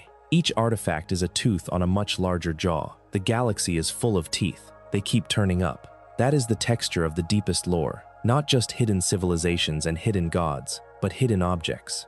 Things buried, things forgotten, things waiting in temples nobody visits. The Star Wars saga is, in its furthest reach, an archaeology story as much as it is a space opera. The reason new stories keep being possible is that the galaxy is full of relics that have not yet been picked up. Before the final stretch, if you have valued the descent so far, a subscription is a small gesture that helps the channel keep making these. The remaining layers of the iceberg are the ones that close out the saga's deepest cosmology. They are the ones that, when you reach them, change how you watch the films you have already seen. There is the matter of Force ghosts and what they actually are.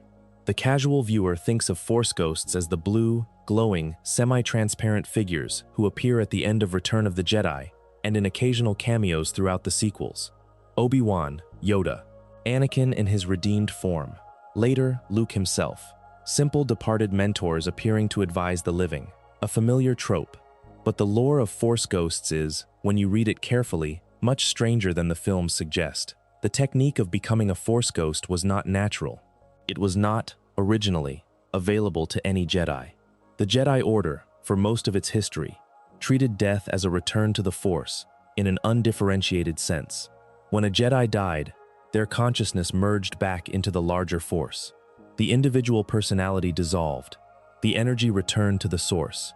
That was, for thousands of years, the Jedi understanding of death. The technique of retaining individual consciousness after death was, in the canon timeline, taught to Yoda by the Force priestesses very late in the Clone Wars. Yoda taught it to Obi-Wan, in turn, during their exile years. Qui-Gon Jinn, in the lore, had partially discovered the technique on his own, through long study and meditation, but had not quite completed the practice when he died at the end of The Phantom Menace. Qui-Gon's voice, heard occasionally by Yoda during the Clone Wars era, is the voice of a Jedi who had figured out part of the trick but not all of it. He could speak, he could not appear. He could give counsel, he could not be present. The technique requires, in lore terms, a particular kind of willingness. The Jedi who becomes a Force ghost must, in dying, choose to not surrender themselves fully to the larger Force. They must retain a piece of themselves. They must remain, in some sense, an identifiable individual after death. This is theologically suspicious by the standards of the older Jedi Code. The Code prized letting go. The technique requires holding on. The very practice of becoming a Force ghost is, in a way, a refusal of the Jedi Order's deeper teaching about non-attachment. Sit with that for a second. The Force ghosts the audience loves, the blue figures who reassure us at the end of the original trilogy, are Jedi who, at the moment of death, deliberately refuse to let go. They held on. They kept themselves. They prioritized continued existence over full surrender. By the standards of the older Jedi philosophy, they cheated. They found a way to remain attached even after the moment when attachment should have been impossible. The Force priestesses, by giving Yoda the technique, gave the Jedi Order a way to bend the rules of their own theology in the direction of self-preservation. Why? The priestesses do not explain. The lore does not give a clean reason. But the implication is that the priestesses knew something was coming. They knew the Jedi Order would fall. They knew that, after the fall, the remnants of the Jedi would need ways to communicate with the survivors. They gave Yoda the technique because they wanted the wisdom of the Order to survive in some form, even after the bodies were gone. Force ghosts are, in this reading, a kind of theological emergency measure, a way for a dying tradition to extend itself one more generation by leaving counselors behind for the children who would have to rebuild. That is a sad and beautiful reading of the same blue figures the casual viewer remembers fondly. The ghosts are not just mentors. They are refugees. They are tradition bearers who have stayed past their natural time because the times demanded it. Obi-Wan, watching Luke from beyond death, is not just a guide. He is a survivor of a genocide, refusing to fully leave because his presence might keep his student alive one more day. There is a deeper implication that the lore has only barely touched. If Force ghosts represent a deliberate refusal to merge with the larger Force, what does that mean for the Force itself? The Force, as understood by the older Jedi, was supposed to receive the consciousness of the dead and integrate it. The Force grew, in some sense, by gathering the experiences of all who returned to it. Force ghosts, by refusing to return, are withholding their experiences from the larger pool. They are robbing the Force of the wisdom of their lives in the name of personal continuity. The technique, by some readings, is a quiet wound on the Force itself. The Force is, in a small way, smaller every time a Jedi chooses to become a ghost instead of dissolving. That is the kind of theological subtlety that lives in the deepest lore. The technique we love is also, possibly, a theological cost. The blue ghosts we cheer for are also, possibly, the reason the Force in the post-Sidious era is slightly thinner than it would otherwise have been. Nothing in the saga is uncomplicated when you read it carefully enough. There is, of course, a Sith equivalent. The technique by which a Sith Lord can return after death is different in character. The Sith do not become Force ghosts in the Jedi sense. They cling to the dark side through different means. The Emperor's return in The Rise of Skywalker is described as having been achieved through ancient Sith techniques, in part involving the cult on Exegol, in part involving the Emperor's own preparations across his lifetime. The body died. The spirit was held. The spirit found a new body. The process is not glamorous. It is, by some accounts, deeply unpleasant. The Emperor describes his post-death existence as something like being held suspended in pain, conscious but unable to act, waiting for the cult to finish the new vessel that would hold him. That is a horrific image when you sit with it. The Emperor, the apex of his order, the great manipulator of the galactic age, spent more than 30 years in a state of suspended conscious agony between his death above Endor and his return on Exegol. The lore implies that he was awake the entire time. He was aware. He was waiting. The galaxy that thought it had ended him was, every day, hosting his slow, continued suffering, while his cultists rebuilt the equipment that would let him use a body again. The deeper viewer, looking at the sequel trilogy through this lens, sees something the casual viewer missed. The Emperor in The Rise of Skywalker is not a fresh threat. He is a 30-year prisoner of his own immortality protocol, finally back in a body, finally able to walk again, finally able to speak, and he is, in some sense, exhausted. The galaxy he wants to rule is, for him, less important than the chance to no longer be in pain. The Sith Eternal Cult is not just his army. They are his rescue team. They are the only beings who could have brought him out of where he was. He needs them. He depends on them. The dynamics are not quite the dynamics of an emperor and his subjects. They are the dynamics of a survivor and the small group of people who kept him alive. That changes how the sequel trilogy reads. The Emperor's grandiosity is not just villainy. It is also, in a sense, the desperate self-assertion of someone who has spent decades unable to assert anything. The Sith Lord standing on the dark throne on Exegol is, by some readings, a man who has just emerged from 30 years of solitary confinement and is trying very hard to remember how to be a ruler. The Sith eternal cultists looking up at him are not pure worshippers. They are also caretakers. They have been managing his containment. They have been preserving his bodies. They have been waiting, like long-suffering family members, for the patient to wake up. That is, when you reach it, perhaps the most morally complicated thread in the entire saga. The Sith Eternal are villains, in any straightforward moral reading, but they are also, in their own way, devoted. They believed in something for generations. They committed their lives to a project that, from the outside, looks monstrous, but that from the inside felt sacred. They were not just blindly evil. They were religious, and the galaxy's victory over them, in the rise of Skywalker, was also the destruction of a religion that had existed in continuity for thousands of years. Whatever you think of the dark side, the cult on Exegol was not a freshly invented evil. It was an old faith. The end of the saga is, in part, the end of a very long worship. That is one of the harder ironies the deep iceberg surfaces. Star Wars treats its villains as worthy of more theological seriousness than most franchises ever offer their bad guys. The Sith are not just political bad actors. They are practitioners of an alternate religion with its own scripture, its own rituals, its own sacred objects, its own continuity of practice. The Jedi did not just lose to a tyrant, they lost to a theological rival who had outmaneuvered them on the spiritual plane as much as on the political one. There is one more thread to close: the fate of Mother Talzin, the leader of the Nightsisters, the mother of Darth Maul, the witch whose magic kept Dathomir's ichor flowing through 1,000 chants. Talzin, in the Clone Wars, and in the tie-in novel Dark Disciple, does not simply die when the Nightsisters fall. Her body is destroyed, her spirit survives. She becomes, in lore terms, a kind of Force entity, a ghost in the green smoke of Dathomir, a presence that her surviving children can still, occasionally, hear. The implication is that the Nightsister magic includes its own equivalent of the Jedi Force ghost technique.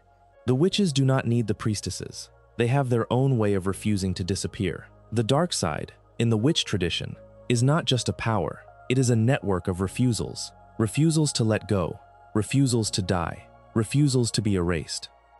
That is the thread tying many of these deep beings together.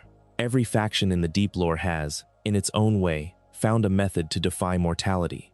The Jedi through the priestesses, the Sith through ancient ritual, the Nightsisters through their bonds with the Ichor, the Mortis gods, before their deaths, through sheer existence on a vergence so concentrated that aging meant something different to them, the Wills through their multitudes, the Bendu through his geological sleep, where he simply rests for ages and then wakes up to find the universe still going.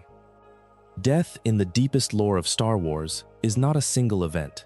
It is a category that different traditions handle differently, and that the most advanced practitioners of every tradition have, in some way, learned to negotiate. The galaxy is, in this sense, haunted at a scale most religious universes are not. The dead are everywhere. The dead are speaking. The dead are still part of the story. That last fact is what makes the saga's relationship with its own past so strange and so beautiful. Old characters return because, in lore terms, they really can. Old voices echo because, in lore terms, they really are still there. The galaxy is a place where loss is real, but loss is also, often, negotiable. The Force keeps the dead close. The narrative keeps drawing on them. The story remains, in some sense, populated by everyone it has ever loved. There is one more piece of the older expanded universe that surfaces here, briefly, because it is one of the strangest pieces of cosmology the saga has ever produced. It is the concept of the wound in the Force, as developed in the 2004 video game Knights of the Old Republic 2, The Sith Lords, a game written largely by Chris Avellone, a game that, even now, more than 2 decades after its release, fans continue to argue about, because it contains some of the deepest theological speculation Star Wars has ever produced. The wound in the Force, in that game's lore, is a phenomenon that appears when something so spiritually significant happens that the Force itself is, in some sense, damaged. A specific event in the Old Republic era, called the Battle of Malachor V, ended in a superweapon detonation that killed millions of Jedi and Mandalorian warriors at once. The death was so concentrated, so simultaneous, so saturated with Force energy released all at the same instant, that the survivors of the battle came back to the galaxy as walking wounds. They could not feel the Force anymore. They had become, in a sense, empty, and their emptiness was contagious. People near them lost their Force connection too. Worlds they visited went quiet in the Force. The wound spread. The central character of Knights of the Old Republic II, Mitra Surik, who came to be known as the Jedi Exile, was one of these wounded survivors. She had cut herself off from the Force at Malachor V to stop herself from dying along with everyone else. The game follows her years later as she tries to understand what she has become, and as she encounters other survivors who have made other choices about what to do with their wound. Some have embraced it, some have tried to heal it, some have, in their own way, become small versions of Abeloth, channeling their emptiness as a kind of dark, anti-Force power that consumes everyone it touches. That is theological science fiction at a level the saga rarely reaches. The premise is that the Force is, like any natural system, capable of injury. That if you do enough violence in one place, in one moment, the substrate of reality itself can tear. That the tear can then spread, by contagion, through the survivors. That the Force, in this reading, is not invulnerable. It is wounded by what its creatures do to each other. It can bleed. The implications are enormous. Every act of violence in the galaxy, by this reading, leaves a small contribution to the wound. The Battle of Malachor V was the catastrophic version, the lump sum, the moment when so much violence happened at once that the cumulative effect became visible. But the principle applies at smaller scales. Order 66, by the same logic, left a wound. The Great Purge of Mandalore left a wound. The Empire's planet destructions left wounds. The First Order's planet destruction in The Force Awakens, when Starkiller Base wiped out the Hosnian system, left a wound. The galaxy is, in the deep cosmology, a wounded patient. It is bleeding constantly, in many places, in different sizes. The Jedi, in this reading, were never just warriors. They were also, in some sense, the immune system of the galaxy. Their practice of non-violence and their resistance to large-scale wars was, by this lore, not just a moral position, but a metaphysical one. Every time a Jedi refused to kill, the wound shrank a little. Every time a Jedi gave in to violence, the wound grew. The fall of the Jedi Order was, in this reading, also the loss of the galaxy's only specialized population, dedicated to slowing the wound. The Empire's rise was, simultaneously, an explosion of wound-inflicting actions on a scale unprecedented in galactic history. That is not in the films. That is sitting in a single video game from 2004, in dialogue between obscure characters, in optional conversation trees that many players never even saw. But it is part of the deeper architecture of the saga's metaphysics. The Force can be wounded. The wound spreads. The wound, eventually, scars. The scars are still there. The galaxy at the time of the sequel trilogy is, in this reading, an old soldier with thousands of scars, walking on its third or fourth replacement body, still trying to be useful to whatever life it has left. That image, the galaxy as wounded survivor, sits at the bottom of the iceberg with surprising weight. It explains so much: the exhaustion of the Jedi, the desperation of the Sith, the cruelty of the Empire, the frantic energy of the Resistance. The galaxy is, in some sense, not just a setting. The galaxy is a character, a patient, a survivor of so much that what the audience sees on screen is the late chapter of a long, painful history. And it explains, finally, why the saga's most powerful moments are always quiet ones. The throwing away of the lightsaber, the hand reaching toward the face, the boy on the ridge looking at two suns, the girl in the desert burying a memory, the samurai in exile drinking green milk on a rock in a gray sea. These are moments where the galaxy briefly stops bleeding, where the wound, for a few frames of film, closes a little, where the patient on the gurney opens their eyes and breathes, for one moment, without pain. That is the function of the heroes, in the deep cosmology. They are not just warriors, they are, in some sense, healers. They are the cells in the immune system. They are the small reactions of a wounded body trying, against everything, to repair itself. Every time a Jedi chooses mercy, the body responds. Every time a small life refuses to commit a large violence, the wound closes a fraction. The Star Wars saga, taken at its deepest level, is the story of a galaxy slowly, painfully, intermittently healing. It is not finished. It will not be finished in any of the films the audience has yet seen. The galaxy is too big. The wounds are too deep. The dark side practitioners are too organized. There will be more falls. There will be more burned temples.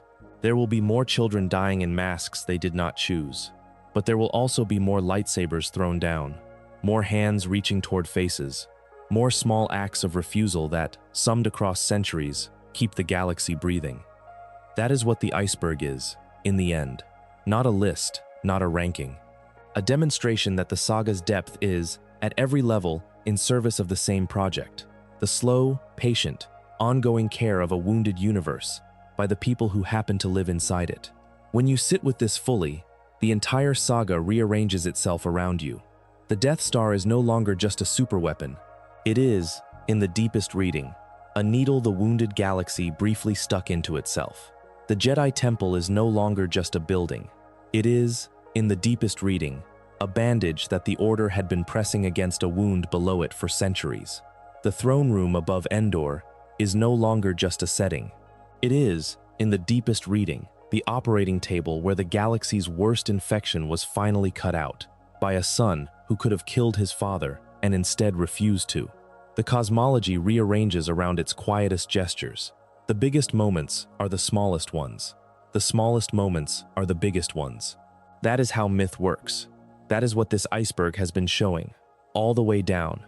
Below even that, at the colder layer where the iceberg almost vanishes into the dark, are the deep, near-extinct beings who are stirring again in the years between the films. The Eye of Sion. The casual viewer who watched the Ahsoka series in 2023 saw this object briefly. A massive ring-shaped construction floating in deep space. A device that, in lore terms, can jump between galaxies. The Eye of Sion was built by Morgan Elsbeth, the Nightsister survivor, in collaboration with the remnants of the Imperial faction loyal to Grand Admiral Thrawn. The purpose of the Eye was to reach a place beyond the regular hyperspace network, to reach the home of the giant space whales, the Purrgil, who carry their own form of long-range travel within their bodies. To find Thrawn. The Eye succeeded. Sabine Wren, riding aboard it, was carried to a galaxy not the one she had grown up in. A distant galaxy. A galaxy ruled, in some sense, by Thrawn's small army of survivors and the witches of Dathomir who had partnered with him. A galaxy where Ezra Bridger had been hiding for years. A galaxy where the rules of Force use were, by the implication of the show, slightly different. The Ahsoka series ends with the suggestion that Ezra has returned, but the deeper crisis is just beginning. Thrawn has come back to the main galaxy. The Nightsister witches with him have brought their tradition with them. And the journey there and back has confirmed, on screen, that there is more than one galaxy in the Star Wars universe. The audience has been told that the galaxy is just one of many. This is the closing piece of the multiversal implication the saga has been building for decades. Waru, in the older expanded universe, suggested it. The world between worlds suggested it. The Force priestesses suggested it. The dyad concept suggested it. And now, in canon, on screen, the Eye of Sion has demonstrated it. The Star Wars galaxy is just a galaxy. There are others. Some of them are home to species with their own Force traditions. Some of them are home to Sith Lords who fled the galaxy in deep time and are still out there, training apprentices in places no Republic ever mapped. Once you accept that, the scale of the saga becomes uncountable. The Wills, the Mortis gods, the priestesses, the Celestials, the Sith species, the Nightsisters, the Bendu, the Father, Son, and Daughter, the Prime Jedi, the Dyad, the Eye of Sion. These are not separate trivia items. They are parts of a single, layered cosmology that extends from the smallest microscopic conscious entities to galaxies the audience has not yet seen. The Force, in this cosmology, is not a feature of one galaxy. It is the connective fabric of an entire universe, with the Star Wars saga unfolding in just one bright, concentrated corner of it. The casual viewer thinks of Star Wars as a story about space wizards with sword fights. The deeper viewer recognizes Star Wars as a cosmological project on a scale that approaches the great religious epics of human history: the Mahabharata, Paradise Lost, the Silmarillion, the original Greek mythology. Star Wars belongs in that company, when read at its full depth. It has the same architectural ambition, the same metaphysical seriousness, the same layered fractal structure where every small story turns out to be part of a much larger story. The fact that the saga began as a 1977 popcorn movie does not change what it has become. The Iliad began as oral folklore around campfires. The Aeneid began as patriotic propaganda for an emperor. The fact that something begins as entertainment does not prevent it, given time and care, from becoming a mythology. Star Wars has had nearly 50 years now.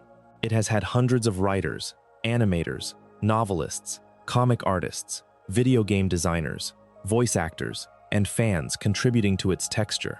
It has become, by the size of its lore and the seriousness of its themes, one of the great modern myths. The iceberg is what proves it. A simple story does not have an iceberg. A simple story has only its visible surface. The depth of the lore beneath the films is the evidence that Star Wars, whatever its origins, is now something larger than its origins suggested, something that surprises even its own creators, something that keeps revealing additional layers as each new project builds on the ones before it. There is a small detail in The Bad Batch, the animated series that ran until 2024, that proves this point quietly. In the episode arc dealing with the Mortis monolith, the show reveals that the Empire, after the death of the father, the son, and the daughter, attempted to retrieve the Mortis monolith from the location where the events of the Clone Wars arc took place. They were able to find pieces of it. They were able to study it. By some readings, Project Necromancer's research drew on what was learned from the monolith. The Mortis arc, in other words, was not the end of the Mortis story. It was just the part the audience watched. The implication is that the Force is still leaking, in the post-Mortis era, through cracks the films never showed. That the Imperial scientists working under Sidious's clone project were studying samples taken from the most cosmologically charged location in the galaxy. That the Sith Eternal Cult, on Exegol, may have been working with technology and biology that traced back, in some chain of custody, to the dead family on Mortis. That the very engineering that produced the Strandcasts and the Snoke bodies and the Sidious clone was, in some sense, fueled by the residue of the cosmic family the Clone Wars arc killed. If that is true, then everything the iceberg has shown is part of one continuous causal chain. The Wills introduced midi-chlorians into life. The Force-sensitive species spread across the galaxy. The Prime Jedi sat down on Ahch-To. The Jedi Order grew. The Sith Order grew alongside them. The Mortis gods watched. The Mortis gods died. The residue of their bodies fed into the Empire's cloning program. The Empire's cloning program fed into the resurrection of Sidious. The resurrection of Sidious nearly destroyed the galaxy. The galaxy was saved by Rey, who herself was the descendant of one of the Strandcasts produced by that same chain. Every layer of the iceberg is connected. Every entity at every depth is touching every other entity at every other depth. The Force is the connective tissue. The Force is the saga. The Force is the iceberg itself. That is the closing thought of this descent. Not a moral, not a conclusion, just a recognition.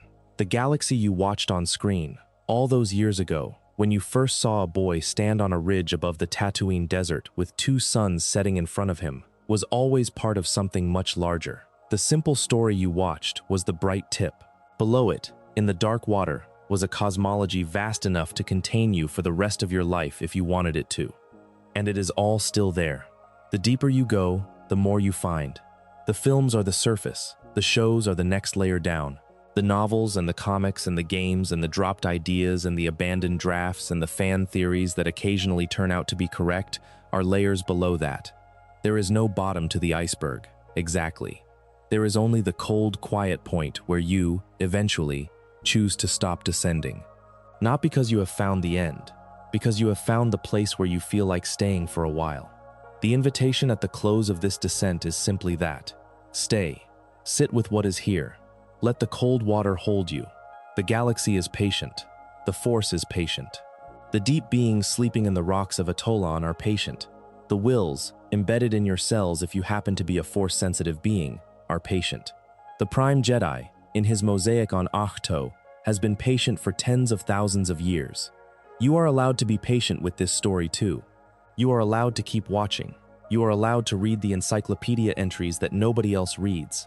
You are allowed to follow the connections between Mortis and Exegol and Coruscant and Ahch-To and to find them resonating in patterns you do not have words for. You are allowed to fall asleep to a story that is far larger than the screen it began on, and to wake up the next morning still slowly digesting it. That is what the Star Wars Iceberg is. Not a list of trivia, not a ranking of obscure facts. A demonstration of how deep one of the great modern myths actually goes. From the boy on the desert ridge, all the way down to the wills singing in the cells of every living thing in the galaxy. The descent is long, the descent is patient, the descent does not end. And when you wake up tomorrow, the iceberg will still be there, in the same place, in the same cold water, with the same things sleeping at the bottom of it, waiting for you to come back. The galaxy does not require your attention, but it rewards your attention richly when you give it. There are more layers than this descent can show. There are more beings than the narrator can name. There are more vergences, more wounds, more dyads, more orders, more priestesses, more witches, more deep beings, more sleeping mountains, more buried thrones, more hidden artifacts, more forgotten species, more lost civilizations than any single descent can map. You have been listening to one descent. There are others. There will be others. The galaxy is, in this sense, infinite. The Force is infinite. The iceberg is infinite. The cosmology of Star Wars, when read carefully, when read with attention, when read with respect, is not just a fictional construct. It is a meditation on the size of the universe, on the smallness of any individual life within it, and on the surprising fact that, in the middle of all that size and all that silence, occasionally, one small life manages to do something good. Anakin's hand reaching toward Luke's face, Luke's lightsaber falling from his grip, Rey's voice declaring her chosen family name on the dunes of Tatooine, in front of a stranger, with two suns setting again in front of her. The story keeps repeating its central image, because the central image is what the cosmology is for. Two suns, a horizon, a small person looking out, the galaxy beyond them, immense and patient, and full of things they do not know, the Force, everywhere, listening. That is the bottom of the iceberg. Not a fact, a feeling. The recognition that the story, at its core, has always been about how a small life inside a vast cosmology can still matter, can still choose, can still throw down the weapon, can still reach for the face of the person who hurt them most and forgive them. And that the entire architecture of the saga, all the way down, every layer, every being, every avatar, every priestess, every wound, every artifact, has been built around that single, repeated, sacred gesture. A small hand, reaching out, into the dark. That is the whole story. If you enjoyed the video, make sure to subscribe, and I'll see you in the next one.